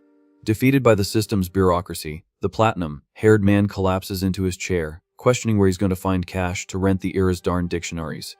Very practical, the little one reminds him that the central building has free wings if a citizen has the guts to endure the funereal silence of the cold rooms. Igniting a spark of hope, Jin finds the suggestion excellent, planning to spend the night devouring entire encyclopedias about the history and dangers of the new mutant civilization. Focused on finding Kagura's lost lab, the boy knows that the secret blueprints of the deadly facilities must be lying around in the library's archives. Cutting his buzz comically, the horned receptionist from the guild laughs nervously, throwing a wrench in our skinny dreamer's all-nighter plans. Full of patience, the cute lady warns that the book collections are protected like gold by the government, so there's no free for all for the round-eared common folk to take a stroll. Destroying the group's last spark of faith, the secretary decrees that only VIP students from Harnisk and nobles of the crown have the golden pass to step into the capital's high security historical shelves room. Feeling life's irony, the platinum-haired man agrees with the restriction, laughing internally at being a semi-illiterate person forbidden from touching a book precisely when he needed to decipher an urgent secret blueprint. Sad but not defeated, he confesses to having studied a bit of the new crooked letters and decrees that the mysterious academy will be the golden step to solving the corrupted country's mess for good. Standing in the middle of the alley, the traveler crosses his arms, asking what the next step will be, while a strange shadow crosses the dark background, stealthily watching their movements. In a quick snap, the guy recognizes the gossips, saying they're from the group that started trouble nearby the day before, plotting cheap revenge. Suddenly, one of the thugs blocks Jin's path, demanding a verbal toll in front of the kids, who are ready to run if the fight gets nasty in the dark corridor. Without leaving room for a dumb dialogue, the dog-eared bandit lunges forward, punching straight at the hero's face with all his might, thinking he would knock out the platinum-haired man in one quick surprise blow. Like a concrete wall, Jin catches the scoundrel's dirty fist in mid-air, blocking the impact with the calmness of someone stretching their arms on a clear morning. With a smile that would scare the devil, the traveler twists the criminal's hand, cynically commenting that he found the capital's streets to be as fortified as a high-clearance military fortress. Trying to yank his arm away, the animal man breaks into a cold sweat, realizing too late that he crossed the wrong demon in the alley forgotten by the day guard. Losing patience, one of the cowardly henchmen prepares a burning fire magic from back of the alley, aiming with total cowardice to toast the platinum-haired stranger into a flaming ball in the midst of innocent people. Twisting his hips at high speed, Jin breaks free from the initial punch, facing the orange light of the bright flame reflecting on his dark coat in the narrow stone street. Immediately, the magic explodes, throwing giant flames and kicking up dust over the rooftops, terrifying the tribal girl who trembles behind the commotion. Laughing insanely, the werewolf congratulates the stranger on his reflexes, praising the skinny guy's raw ability to survive their first nasty hit in the bustling capital. Annoyed as heck, the platinum-haired man furrows his brow, questioning if these idiots unleash firepower right under the crown's nose in broad daylight without fear of the heavy royal police knocking on their door, guns blazing. Completely cynical, Jin shrugs, asking which frustrated big shot sent the gang to do the dirty extermination work in an empty alley in the middle of the bright afternoon. Reading the henchman's pathetic reaction, the warrior figures out the puzzle, revealing that his skinny presence in the metropolis stirred up a big hornet's nest hidden within the area's rotten nobility.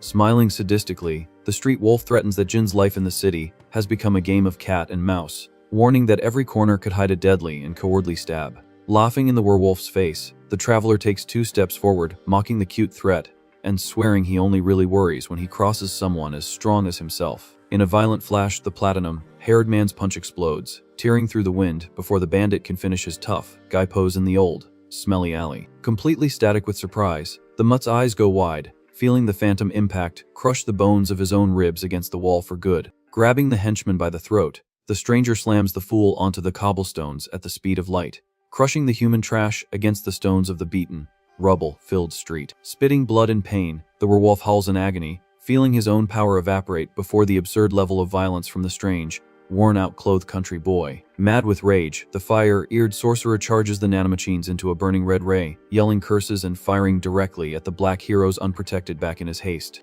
Dodging the scalding fireball, Jin glides like butter in a smooth step, feeling the heat graze his dark overcoat before focusing on the new hot prey of the moment. Destroying the wall next to it, the magic explodes, scattering wooden splinters on the floor, proving the deadly cowardice of the attack from behind in the middle of a civilian street packed just a few feet from the avenue. Believing he got his target, the fox mage smiles victoriously until he feels a colossal shadow cover the sun above his silly head, suddenly in a dark second. In an insane dodge, the platinum-haired man appears in the fool's face, landing a brutal knee into his fragile stomach, cutting off the oxygen and the crummy sorcerer's cheap celebration. Flying from the brutal impact, the redhead collapses, spitting saliva, feeling like he took a hit from a runaway truck from the old era in a single, well-placed dry blow from the bottom up to his soft chin. Grabbing the defeated man's collar, the hero lifts the scoundrel off the ground, demanding that the pack leader only send a decent and capable soldier next time, if he wants to face the incarnated platinum nightmare there. Keeping the tension sky, MC throws a furious glare, sending the cold message to try and kill him again only if they have the guts to handle the ugly aftermath. Crying like a terrified child, the fox begs for his own wretched, miserable life, mentally decreeing that this piece of inferior species trash from the slums was a demon disguised as a skinny human. Suddenly, the brawl is interrupted by a feminine shout of command tearing through the alley's dirty air, ordering a general arrest and strict immobility for everyone in the zone of the hectic afternoon brawl. Pissed as heck, the military squire snarls that the street kids chose her day off, of all days, to stir up a giant mess in the middle of the dirty passage full of mud and fresh blood. Banging her spear on the ground, she orders the street kids and the stranger to handcuff themselves, promising to throw the whole lot in the Royal Cavalry's basement for disrespecting the public tranquility of a high-ranking guard on her holy rest. Pointing to the destroyed gang, the soldier's eyes go wide, hit with a violent dose of reality, as she sees the pile of beaten bodies scattered across the dirty alley, looking like canned ham ready for a sudden burial in a ditch. Focusing on Jin's peaceful face, the woman recalls the past humiliation at the campfire, pointing a crazed finger and screaming that it's the same dangerous country boy from before who terrorized the forest campfire in the dead of last night. Again, alerted by the scandal, the entire street gathers to watch the captain scream at the platinum savior, drilling it into the population's head that the stranger is a walking problem off his leash.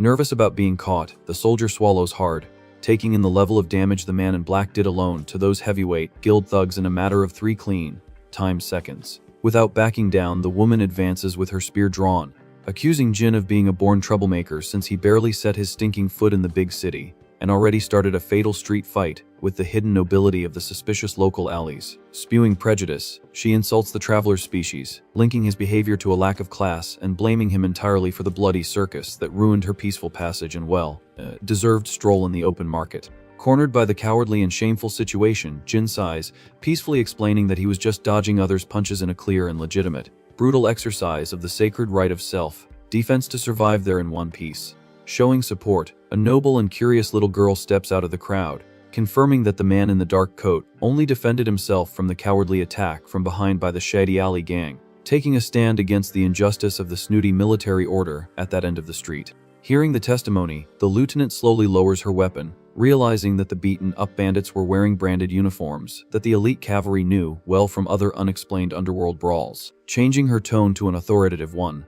The soldier faces the defeated vagrants and decrees that the game is over, as she recognized the cowards as the jerk troublemakers infiltrated directly from the full corridors of the famous and fortified, suspicious Harness Magic Academy in the elitist center.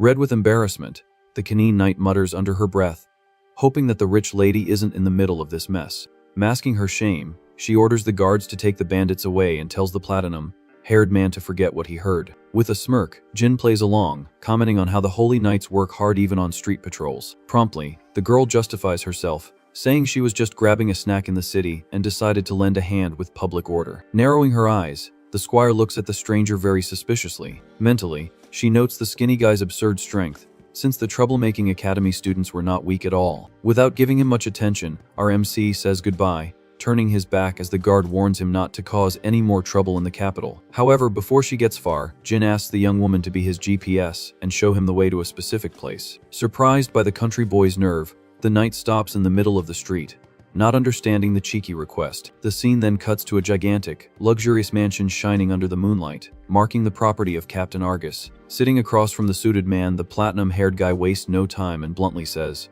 "Wire us." Completely stunned, the blonde captain listens as the stranger calls in the promise of help that was made back on the dirt road. Observing the people in the room, Argus notices the new kids and questions the group's growth, while Jin says it was pure chance. Shocked by the story, the paladin discovers that the kids were rescued from the clutches of the same heavyweight bandits he had warned about. Curious about the mercenaries' fate, the blonde man hears that Jin beat the heck out of them and left the rest of the trash for the guild to clean up. Terrified, the captain processes the absurdity and wonders mentally if the skinny guy in black destroyed the criminal base all by himself. To change the subject, he questions the reason for bringing the girls, since they are orphans and branded as an inferior species in the city. Straight to the point, our hero confesses that his intention was at least to find a decent job for the two of them in the cruel capital. On the defensive, Argus says the traveler has no obligation to play babysitter but gets cut off, with our MC saying it's just his way of doing things. True to his own principles, Jin declares that if he started the rescue, he'll see it through to the end, ensuring the kids' safety without doing a half-baked job. Faced with the firm speech, the blonde man and the squire exchange impressed glances at the honorable attitude of the man in the black coat. With their eyes shining with hope, the two siblings smile, feeling like they hit the jackpot with this tough guy savior. Giving in to the request, Argus accepts the children as servants to live in the mansion, eliciting screams of pure joy from the little ones. But the charity isn't free, and the captain's face turns serious, revealing a very clear condition to seal the deal. With a finger pointed, the big blonde man demands that Jin take on the role of an instructor, leaving the platinum-haired man looking dumbfounded, not understanding a thing. In the blink of an eye, the kids appear dressed in chick servant uniforms, looking incredibly cute. Satisfied with the look, the warrior crosses his arms, praising the new attire of the little workers. Full of gratitude, the two give a deep bow to Lord Argus, who immediately dismisses the formalities. To wrap things up, the captain warns the head housekeeper not to dare treat the newcomers with prejudice because of their race. Ready for the challenge, the house staff welcomes the siblings while our hero prepares for the real job he just accepted. Through the castle corridors, Jin immediately sees the trick and asks what the hidden motive is behind this teaching position. Being honest, the captain admits he doesn't know the stranger's past, but trusts his good character for a high-risk mission. Under the night view of the imposing Harness Academy, Argus drops the bombshell, revealing that our MC will go in as an undercover spy. Confused by the gravity of the matter, the warrior furrows his brow, demanding more details about this crazy secret agent story. Without beating around the bush, the blonde man explains that the country has become a target for various factions fighting for absolute power, making Jin curious about the king's whereabouts. Unfortunately, the monarch is on his deathbed, too sick, and the Cold War for the succession to the throne is already raging behind the scenes. To make matters worse, a bunch of people with no right to the crown are plotting bizarre schemes to seize the country by force. Furious with the cowardice, Argus reveals that the coup plotters are using the invading monsters and putting innocent lives in extreme danger. Quick on the uptake, the platinum-haired man connects the dots, realizing that the jerk slaver lord is just the tip of the iceberg among the traitors. In total agreement, the captain warns that danger is circling the capital, and they need to unmask the vermin's heady out urgently. A master of riddles, Jin concludes that the so-called Magic Academy has become the most suspicious of snakes in the kingdom, and receives a positive nod. Just then, Argus knocks on the door of a chick room, announcing the group's entry to introduce a vital contact. Inside the luxurious room, the blonde man announces that the girl sitting there will be their official guide within the school walls. Full of poise, the blonde with crossed legs looks at the group as the captain introduces her as Milia, his younger sister. With a sharp gaze and a snooty attitude, the rich girl questions her brother about the presence of this bunch of country bumpkins in her room. Full of prejudice, Milia turns up her nose, asking if her brother is really going to put the infiltration on the back of an inferior species. Annoyed by her lack of manners, Argus scolds his younger sister, demanding immediate respect and reminding her that she's being way too much of a brat. Not backing down, the blonde swears she might tolerate the village kid but refuses to hand such a serious job to the skinny, dark man. Full of shame, the captain apologizes profusely to our hero, begging him to overlook the rich girl's rotten attitude. In pure mockery, Jin states that the so-called Kenny Knight is also loaded with prejudice, despite being a very talented warrior. Furious at the provocation, Milia gets up from her chair, snapping her fan shut forcefully and challenging the decisions of the Royal Guard's leader. With the rulebook in hand, she insists that the mission isn't just to spy, as the guy needs to actually teach classes like a certified professor. To test the stranger, the rich girl doubts his intellectual capacity and questions if the commoner has any aptitude for teaching advanced magic. At that moment, little Akama pulls on the savior's coat, whispering that he can't even read the alphabet, causing internal panic for the hero. Convinced she's won the debate, the noble crosses her arms, decreeing that hiring the bum is completely out of the question. In defense of her master, the tribal girl steps forward, guaranteeing that the platinum-haired man knows secrets that no one there has any idea about. Silenced by the child's argument, Milia shuts up for a second, rethinking her aggressive stance against the man in black. With her back to the group, the blonde yields a little, admitting that at least he has the brute force to keep the academy's kids in line. Even so, she locks eyes with the hero, warning that keeping rich teenagers in line requires much more than just big muscles. Suddenly, the room's door bursts open violently, and the Kenny Knight appears in the room, interrupting the tense atmosphere of the secret meeting. Straight to the point, the squire reveals that the troublemaking students from the alley were Milia's own lackeys, stirring up trouble in the city. Tired of the headache, the captain apologizes again, swearing to give his sister a monstrous scolding later, while our MC just ignores it. Focused on the mission, the rich girl wants to know what subject the skinny guy will teach, and hears from his own mouth that the topic will be spiritual magic. To confirm his resume, Argus points out that based on recent demonstrations, the stranger seems to be a true master of this type of power. Cool as a cucumber, Jin asks which part of the spell he should focus on the blackboard, saying that the basics are good enough. In a holographic display, the system shows the 4 pillars: ignition, discharge, freezing, and healing, stating that mastering 2 is enough to pass a student. Stunned by the simplicity, the warrior questions if that's the limit of the current era, leaving the blonde man confused by the arrogance of his statement. In disbelief, Argus's eyes go wide, deducing that the country boy can use special spells that almost no one in the modern world can master. In Jin's head, it clicks that the bandit leader from the forest, with his weak little shocks, was actually a genius by the feeble standards of the present. Faced with the pathetic scene, the platinum-haired man cracks a smirk, accepting the low level of the magic school. Brimming with energy in his hand, he swears he'll turn the logic of this mediocre society upside down in no time. A week later, the aerial view shows the gigantic harness campus packed on the big day of the admission exams. At the gates, it's a total rush, with students turning in papers and trying to secure a spot in the most competitive school for the nobility. Inside the classroom, little Akama is sweating bullets, focused on her written exam paper, trying to remember everything she studied. Far from the childish tension, our platinum-haired hero walks through the chick corridors, being received like a lord and grumbling about how boring the place is. Chatting in the hallway, the fluffy counselor comments that the 7th unit of the Holy Knights must be very busy, and Argus replies that it's just their turn now. Not understanding a thing, Jin follows the blonde man down the red carpet and asks whose turn it is for all this. Very calmly, the captain explains that once a year, a member of the order serves as a special instructor, and now it's his team's turn to take on the task. Just then, the big bearded man with bare ears disdainfully questions if a skinny country boy like him is even fit for the job. Cold and silent, our MC just throws a sharp sideways glance, assessing the guy's arrogance. Feeling the silent pressure, the counselor swallows hard and immediately shuts his mouth, not pursuing the matter. Quickly, the duo arrives at the main office door, and the fluffy man invites them both to enter. Through the double doors, they come face to face with the headmistress and the school's big shots, already waiting for the official meeting. Sitting in a chick armchair, the gray-haired lady maintains the serious posture of someone who runs the whole show. Maintaining military formality, Argus gives a respectful bow, saying it's been a long time since he's seen the old woman. Returning the greeting, the headmistress remembers they haven't seen each other since the blonde man graduated as the class valedictorian, and praises the warrior's quick success. Very polite, the captain thanks the old woman for her cooperation, who quickly says it's just her academic duty. Straight to the point, the old lady changes the tone of the conversation, revealing that the rumors in the hallways have been quite heavy lately. With a stern look, she comments that besides hunting corrupted monsters, the paladin is also deep in internal political disputes and betrayals.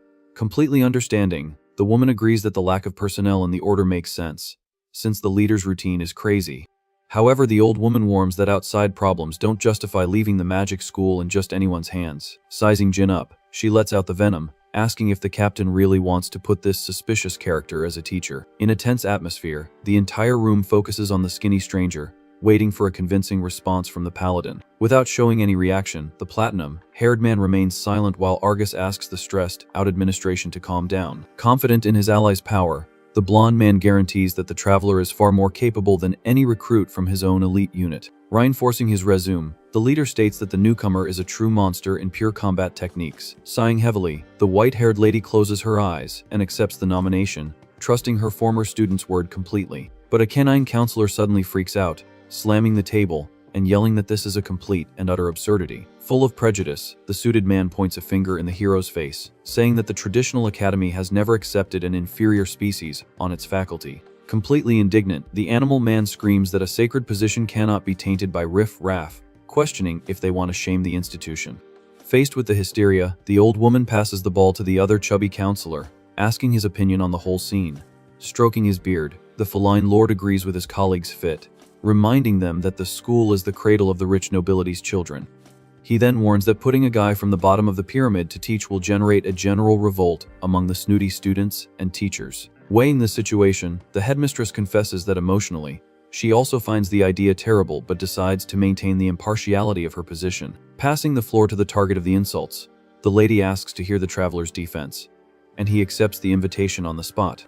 With a firm step, the warrior in the dark coat steps forward, cutting through the prejudiced chatter in the room. Full of class, the platinum-haired man politely introduces himself as Shido Jin, from the distant village of Kadama. Very impressed by his posture, the old woman notes that the guy took humiliation to the face and remained as cool as a cucumber. But the stranger's blood boils, and he casts a dark look, warning that he has just one doubt to resolve before accepting the job.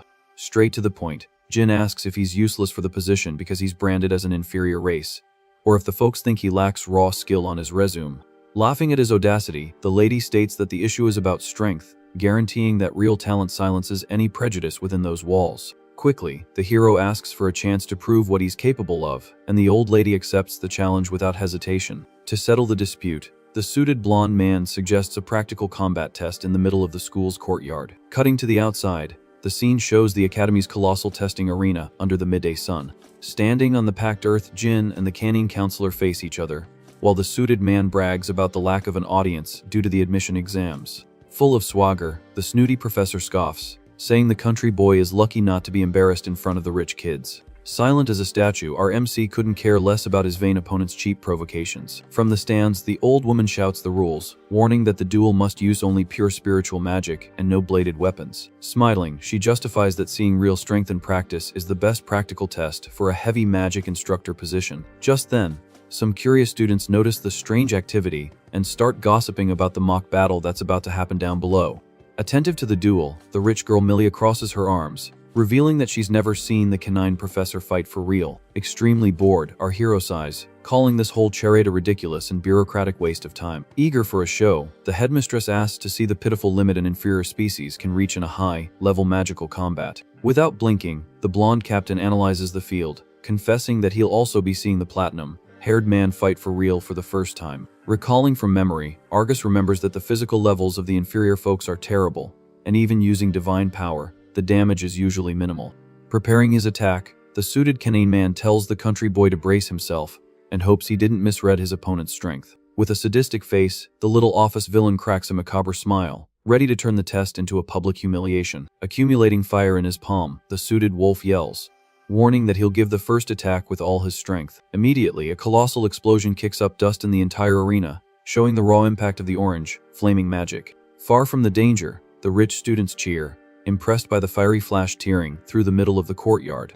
Thinking he's all that, the counselor notices the audience and decides to ham it up to gain points with the spoiled kids. Charging both his arms, the guy conjures an insane electric storm, ripping through the air with loud yellow lightning bolts. Calmly, the platinum-haired man glides across the ground, dodging the swift shocks while his enemy screams with pure childish excitement.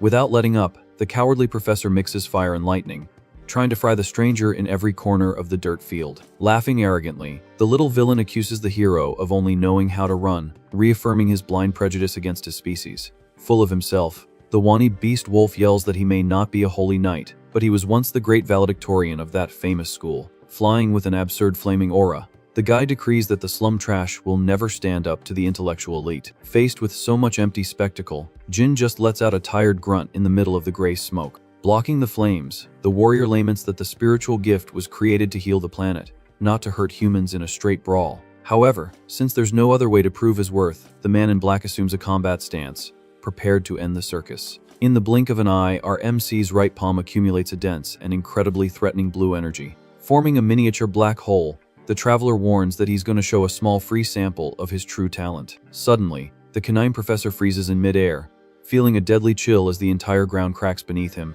With a bizarre boom, gravity smashes the pretentious wolf against the stone, sinking the poor guy's face into the arena floor without him even being able to breathe. Shocked by the absurd, invisible pressure, the headmistress and the fluffy counselor get a huge scare, losing their noble composure on the spot. Static in the stands, Captain Argus feels a chill down his spine, confirming his prodigy's absurdly overpowered level. Completely paralyzed, the rich blonde girl can't believe the dirty miracle the skinny country boy just performed on her master.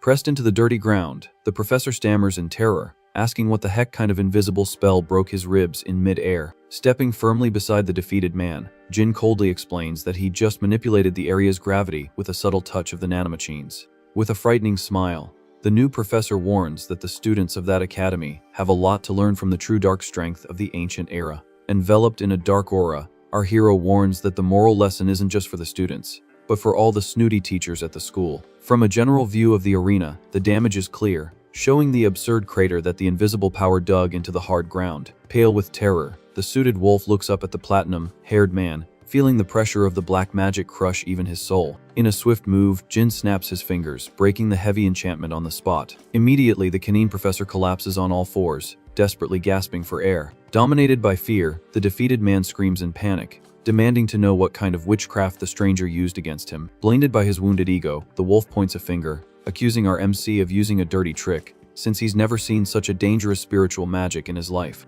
With not an ounce of patience, our warrior grabs the loser by the collar, putting the coward in his place. Faced with the show of force, the gray-haired headmistress makes her decision, stating that the new instructor's hiring is more than settled. In the stands, the rich girl Milia and the other students' jaws drop, commenting that it was surely a very rare special spell. In total shock, the blonde asks her classmates if they saw the same absurd thing she just witnessed. Confused by the mutant biology, she wonders how the heck an inferior species can have so much sacred power if they didn't even receive the spirit's blessing. With wide eyes, the noble breaks into a cold sweat, trying to process the anomaly that broke all the rules of her world. While Jin tells the battered professor to shut up and calm down, the girl mentally questions the true identity of the man in the dark coat. A week later, the landscape shows the giant academy castle under the sun, where the true purpose of the place would soon be revealed. Straight from the packed auditorium, the opening ceremony makes it clear that the real focus there is to train elite warriors to crush the invading monsters. Very strict, the headmistress warns that the weak students who can't handle the heat will be expelled without an ounce of pity. With a glowing hologram in her hand, the old lady swears that the graduates from there have a guaranteed spot in the order of the capital's holy knights. Facing the crowd of freshmen, the old woman reinforces that each one's bright future depends solely on their own strength and talent. In the upper box, the teachers comment that this year's class is full of commoner students and newcomers without blue blood. Suddenly, a hand waves in front of the rich girl Milia's face, catching her attention in the middle of the serious ceremony. With a giant smile, a red-haired lion named Reyes strikes up a conversation, surprised to see the blonde there since she usually ignores events with common people. Wasting no time, she returns the insult, saying that the little lion is only there to hunt for contacts and kiss up to rich, noble freshmen. Just then, the redhead furrows his brow, noticing a bizarre anomaly on the dark side of the teacher's box.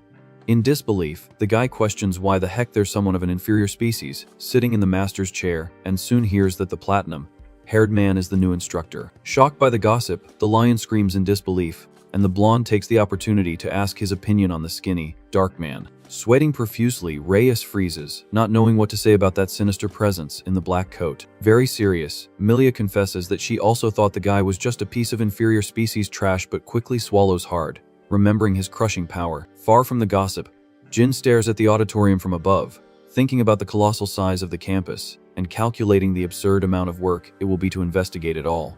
With an analytical eye, our warrior assesses the environment while planning the next steps of his secret mission in the corrupt magic school. In the middle of the crowded corridor, our hero feels the crooked stairs burning his back and decides he needs to erase this image of inferior trash urgently. Frustrated with the situation, he grumbles that instead of looking like an undercover investigator, he's drawing more attention than a clown in the middle of the main street. Aware of the challenge, our MC decrees that the first step is to earn the respect of the snooty elite kids.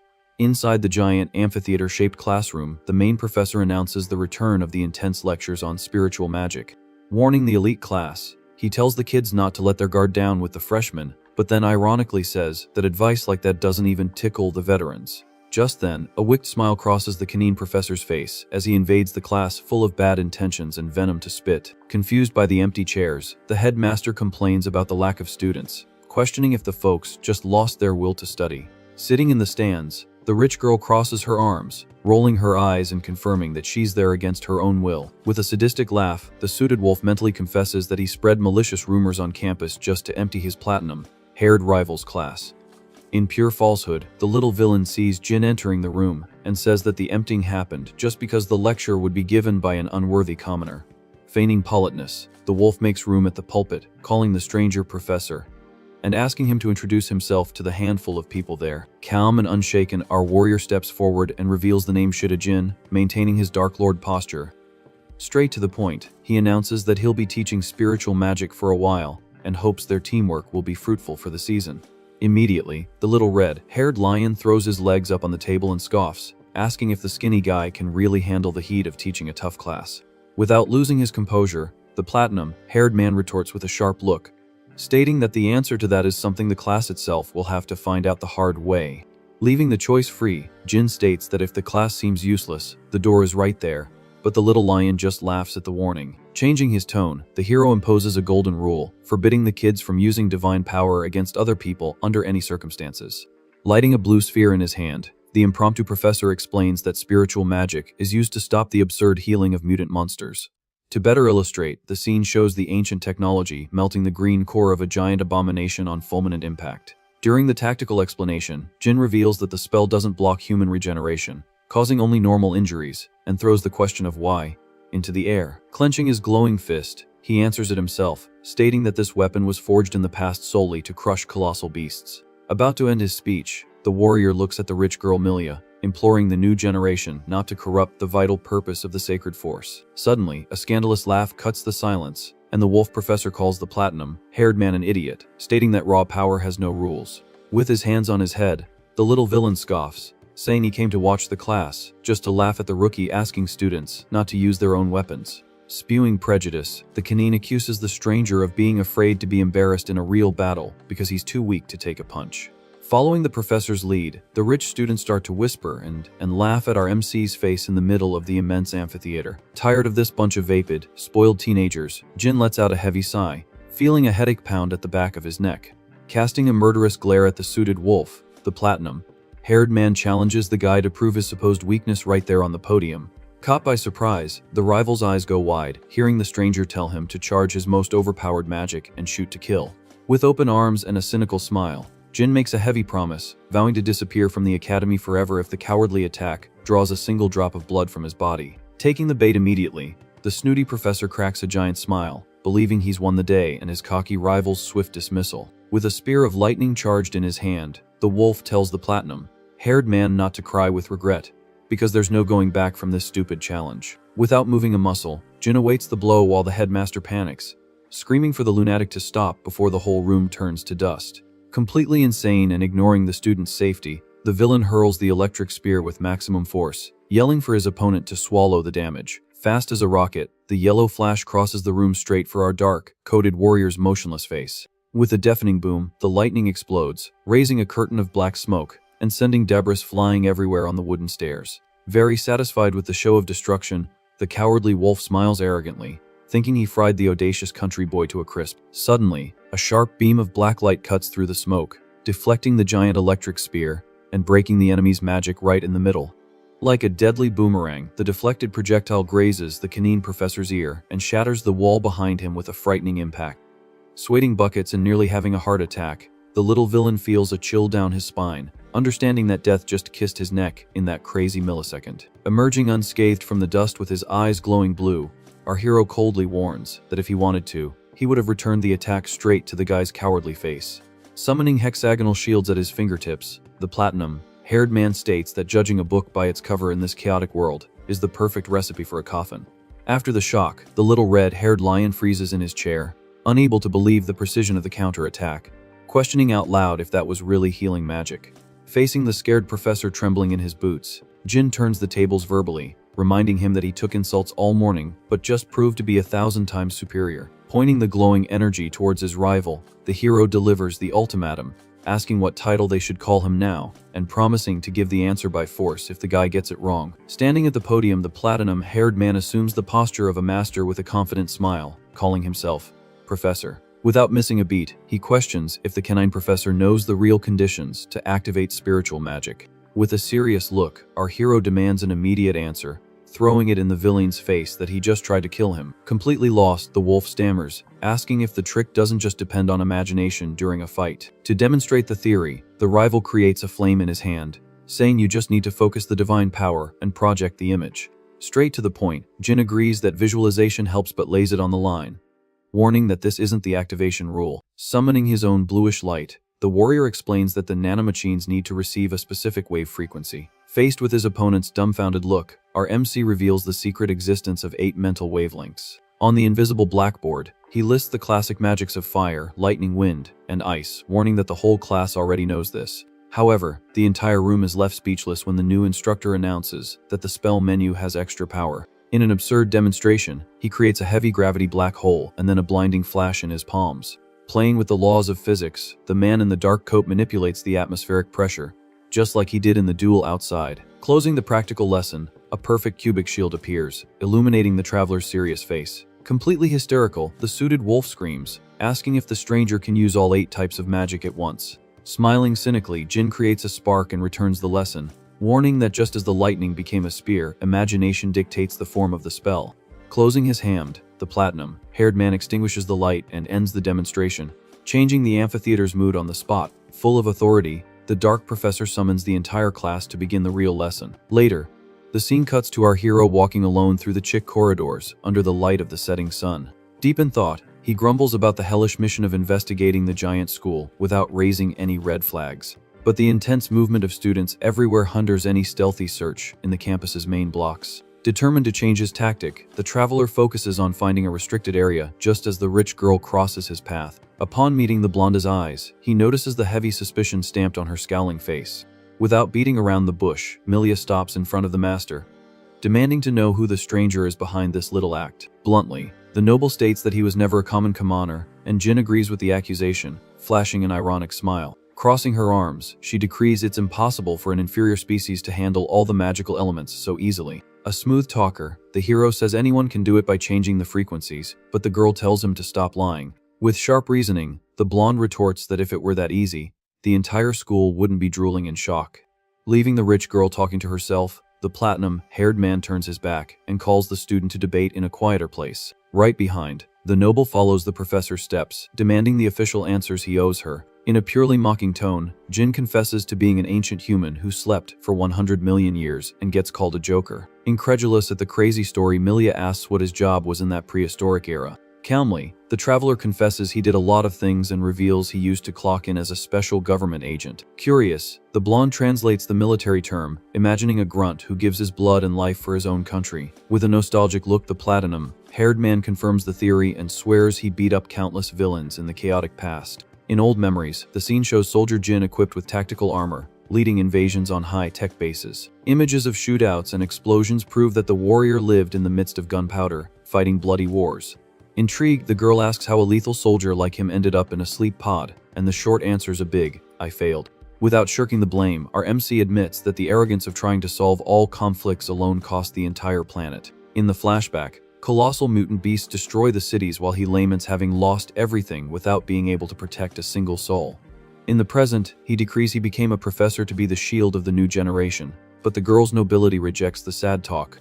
To change the subject, the blonde wants to know the destination of their gloomy walk, and hears that she's just fulfilling her role as the Academy's guide. Slowly, the old wooden door creaks, revealing a dark, dust-filled room at the end of the stone corridor. Confused, Milia asks what dirty little room this is, and Jin explains it's the old, forgotten teacher's supply closet. With his sharp gaze on the basement walls, the platinum-haired man narrows his eyes, feeling a bizarre vibration in the environment. Immediately, our hero walks to the wrecked bookshelf, inspecting every millimeter of the rotten wood. With a snap of wind magic, he sweeps the dirt out of the way, while the guide questions the guy's craziness. With the castle blueprint in hand, the blonde points to an empty, illogical space in the middle of the stone structure's drawing. Suspicious, the professor lifts an ornament on the shelf, certain that the hiding spot must be right there. In the same second, the gears grind heavily, and the bookshelf slides to the side, revealing the school's dirty trick. Before the mysterious door, the duo focuses on the darkness of the secret corridor that no one in the higher-ups knew existed. Impressed, Milia asks how he found the perfect trigger in the middle of that filthy, dusty mess.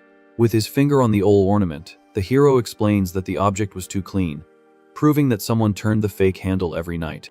As soon as he enters the darkness, our MC tells the rich girl to stand guard at the door, but the stubborn girl enters with him. Focused on the mission's safety, Jin warns of the mortal danger of running into a mutant monster in those shadows. Full of swagger, the blonde puffs out her chest, flaunting her high grades and swearing that her magical talent is on par with her captain brothers. With a smirk, the warrior gives in to the flawed company and trusts the snooty prodigy's escort. In the middle of the endless stone staircase, the platinum-haired man illuminates the hole, creating a very practical floating sphere of light. Realizing the absurd depth, he comments that the tunnel goes all the way to heck, and his partner praises the lantern's spell. Frightened by the place's vibe, the rich girl compares the corridor's heavy atmosphere to a fantasy game dungeon. Resuming the interrogation, the blonde goes back to focusing on the skinny stranger's supposed past as a villain hunter. Quick on the uptake, the girl asks if the professor already has any suspects from the school in his sights for the night hunt. With a tired sigh, the hero admits to having a target in mind, but thinks the guide is asking for too much gossip for the first day of their partnership. In our MC's head, the image of the good-natured feline counselor flashes strongly, marking Lord Rudman as the main traitor. Curious about the choice, Milia asks for details, and Jin lays it on the line, saying the fluffy guy pretends to be friendly but his mind is blank in the corners. Through psychological reading, the platinum-haired man states that the chubby guy has the exact profile of a pawn being forced to do the criminal work. Surprised, the rich girl confesses she blamed the whole conspiracy on the scandalous wolf who took a nasty beating in the arena. Finding the guess amusing, the warrior dismisses the canine professor, calling the guy too dumb and explosive to pull off a smooth scheme like that. Suddenly, the floor ends, and the hero raises his hand, asking for silence at the end of the terrifying tunnel. Under the magical light, the duo discovers a colossal and absurd cave dug right under the foundations of the Noble Academy. Confused by the pharaonic work, Jin questions what the heck this is, while the blonde points, trembling, at the giant metal structure. Shocked by the twist of fate, the traveler's eyes go wide, admitting he never planned to stumble upon the base so quickly. Right in front of them, a gigantic reinforced steel vault door guards the armored secrets of the ancient world.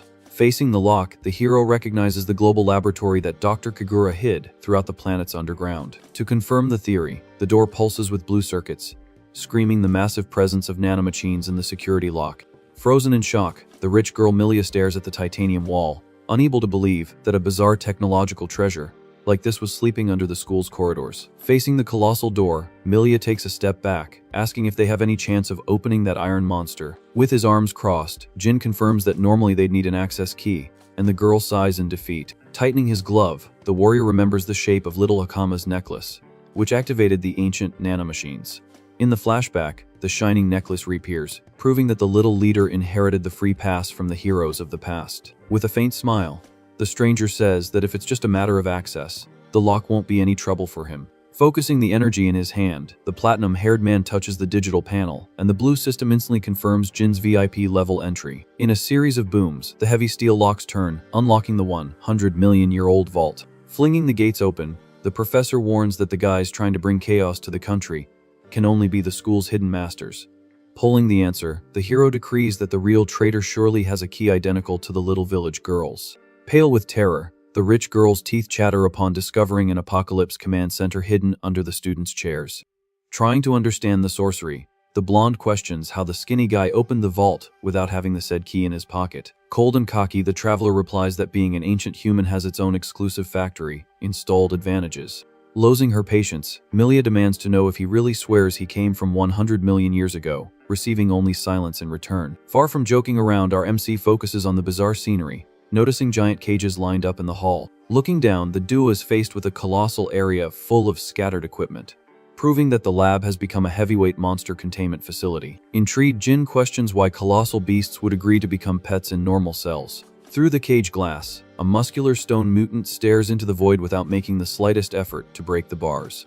Connecting the dots, the hero remembers the monsters tamed by the Tallbooth gang and states that the bandits were using the same suspicious containment. In front of a giant beast with several orange eyes, the warrior notices the strangeness of the corruptors, calm as monks. With her hands on her hips, the rich girl concludes that her brother, Captain Argus, was spot on about the academy hiding some thick dirt. Focused on solving the mess, the blonde pulls out her fan, suggesting they set an ambush in the room to catch the traitor red-handed. Cutting her off, our MC rejects the strategy, telling the girl to prioritize exterminating those monstrous beasts right away.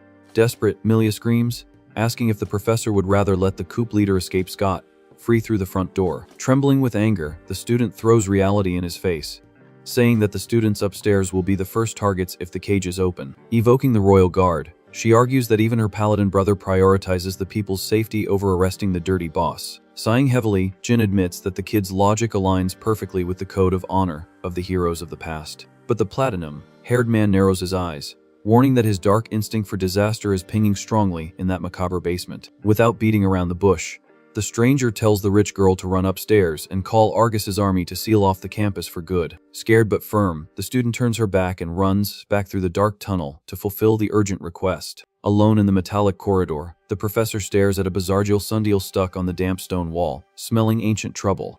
Staring at the sinister object, Jin hopes to quickly find the master clue that will decipher the complete mess stirred up in the present. Focusing on the clock, he notices the magical hands vibrating at an abnormal rhythm, pointing to something about to explode. Far away in the school courtyard, the wolf and feline counselors walk calmly among the students under the blue sky. Laughing nervously, the canine grumbles about his failure in the arena, admitting his tough guy reputation went down the drain. Freaking out and sparking, the big wolf blames the round-eared platinum-haired man for his own ruin and promises to screw the guy over. Completely indignant, the mediocre professor can't swallow that a skinny country boy can cast 8 types of magic at once with a straight face. Full of ego, he states that the newcomer is using a dirty trick and vows to expose the farce by force, no matter the cost. Trying to calm the lunatic, the headmistress and a female professor call the jerk's attention, asking him to stop his crazy act in the hallway. Out of patience, the old woman tells it like it is, warning that, if he likes getting beaten up, that's his problem, but his screams were scaring the kids around. To escape the drama, the gray-haired lady asks the weird wolf if anyone has run into Lord Rudman on campus that day. Startled by the question, the canine stops whining and confesses he hasn't laid eyes on the fat counselor since the official ceremony. Worried, the headmistress reveals that she needed the fluffy guy to approve the emergency curriculum for the new students. Suddenly, the old woman's gaze focuses on the back of the courtyard, noticing a bizarre detail moving. Frightened by the colossal shadow rising over the academy's towers, the wolf stammers, asking what kind of black cloud that is. At the same time, in the inner corridor, the rich girl Milia runs like a rocket to warn her captain brother in time. Exiting the secret basement, the panting blonde pushes the bookshelf door back, relieved to find natural light again. Sweating coldly, she rests her hands on her knees, catching her breath after the marathon up the cave's staircase. Quickly, the noble recomposes herself, ready to run for the royal guard, when a deep voice breaks the silence. Frozen with terror, Milia freezes in her tracks upon hearing her own name echo deep and sinister from the corridor's darkness. Emerging from the shadows, the chubby, suspicious-faced counselor reveals himself, blocking the passage in a bizarre and dark manner. Wasting no time, the girl calls his name, revealing Lord Rudman with a completely horrifying, sadistic smile. Back in the hidden lab, the final vault's red door slowly descends, announcing the real prize for the platinum-haired warrior. Surprised by the brightness, our MC's face darkens, questioning what the heck kind of absurd energy he's witnessing. In the center of the room, filled with cables and panels, a colossal red sphere of pure energy shines, emitting sounds of a controlled explosion. Fascinated, Jin analyzes the red core, noticing that the sphere pulses alive like the heart of a giant monster exposed in the metal. Shifting his focus, the guy moves to the control panel, finding the researcher's journals and questioning if Kagura built that crazy reactor. Typing on the rusty keyboards, the hero unlocks the last records, recorded 100 million years ago. Immediately the side case opens, showing the famous power syringe and the floating cube of the scientist's life, saving nanomachines. Focused on the device, he mentally hopes the doctor left some blueprint or manual explaining the current time bomb. As if answering his request, the projection of his doctor partner flickers blue in the middle of the room, calling Jin's name on the spot. Super excited, the holographic scientist celebrates the soldier's arrival, swearing that the place is right next to the original pod. Without beating around the bush, the guy in glasses explains that the old rooms forged a revolutionary artifact in the dark years. Pointing to the greenish syringe, the doctor confesses that half of the bizarre recipe is already in the nanomachines injected into the hero. Full of ego, the scientist adjusts his glasses and tells the platinum-haired man to guess the divine utility of the cutting-edge technology cube. In the basement, the trapped monsters start to scrape their claws on the bars, indicating the end of the calm is near. On the wall, the gleaming clock's hands accelerate wildly, signaling the arrival of the core's massive energy. Beating like a desperate heart, the red sphere concentrates enough power to rip through the school's ceiling at once. Illuminating the shadows, the doctor's hologram hands the secret artifact's purpose to the impatient soldier on a silver platter. Smiling confidently, the blue light defines the infernal machine as a pure matter teleporter, sealing the sinister revelation. With floating apples drawn, the explanation shows time travel between doors, proving the technological miracle of the extinct era. Shocked by the danger, the hero instantly connects the dots, realizing why that ugly invader attacked the base out of nowhere. Staring at the hologram with wide eyes, Jin swallows hard, confirming that the monstrous beast in the hall fell straight from the energy portal. Cutting the cute animation, the scientist focuses the camera on the round, harmless teleporter he built in the old base. Faced with the macabre contrast, the hero feels a chill down his spine, pointing out that the clean, neat cylinder of the past looks nothing like the bloody red bomb of the present. Looking at the giant, pulsating sphere, our MC decrees with silent desperation, asking himself what nuclear abomination the traitor leader created in front of him. Marking the time of the apocalypse, the bizarre sundial makes a metallic click,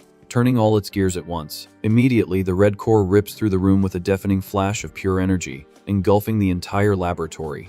Shielding his face with his arm, our warrior recoils from the impact of the light, mentally screaming about the portal's absurd strength. In the blink of an eye, the secret basement's cages glow intensely, confirming the start of the mutant nightmare on the surface. Roaring from within the bars, the colossal corruptors begin to vanish from sight, sucked in by the invisible rift. Banging the iron gates, the brutal beasts evaporate in the red light, leaving the dungeon completely empty and stinking of sulfur. Cutting to the surface, the magic soldier crosses the courtyard, screaming Captain Argus's name in complete desperation. Looking up, the suited blonde man just scowls, confirming that the entire royal capital has turned into a chaos zone. Far from an exaggeration, the city's blue sky has been torn open by a demonic red pillar, raining giant beasts upon the noble rooftops. At the academy, the rich girl Milia freezes in terror, digging her nails into the wall as she spots the evil presence blocking the exit stairs.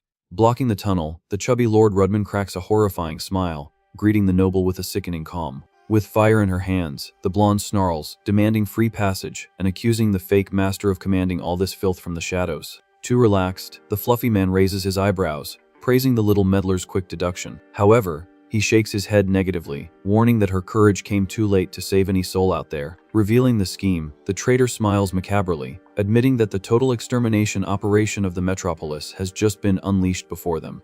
Laughing nervously, the obese counselor confesses that the plan was for next week, but the platinum-haired man's invasion accelerated the end of the world. Furious at the old man's madness, the rich girl glares at the traitor with a murderous look, ready to toast his face. In the basement shadows, Jin runs at full speed, sensing the danger and realizing that the fake leader is a very serious problem. Dashing up the steps, the hero admits his intuition was right, and the Beefy Lord has become a bigger pain in the neck than Argus himself. To seal the deal, Rudman praises the stranger's instincts, confirming that the country boy has already mastered the secrets of the 100-million-year-old vault. Terrified, Milia swallows hard, realizing that the suited professor knew perfectly well about all their secret movements down there.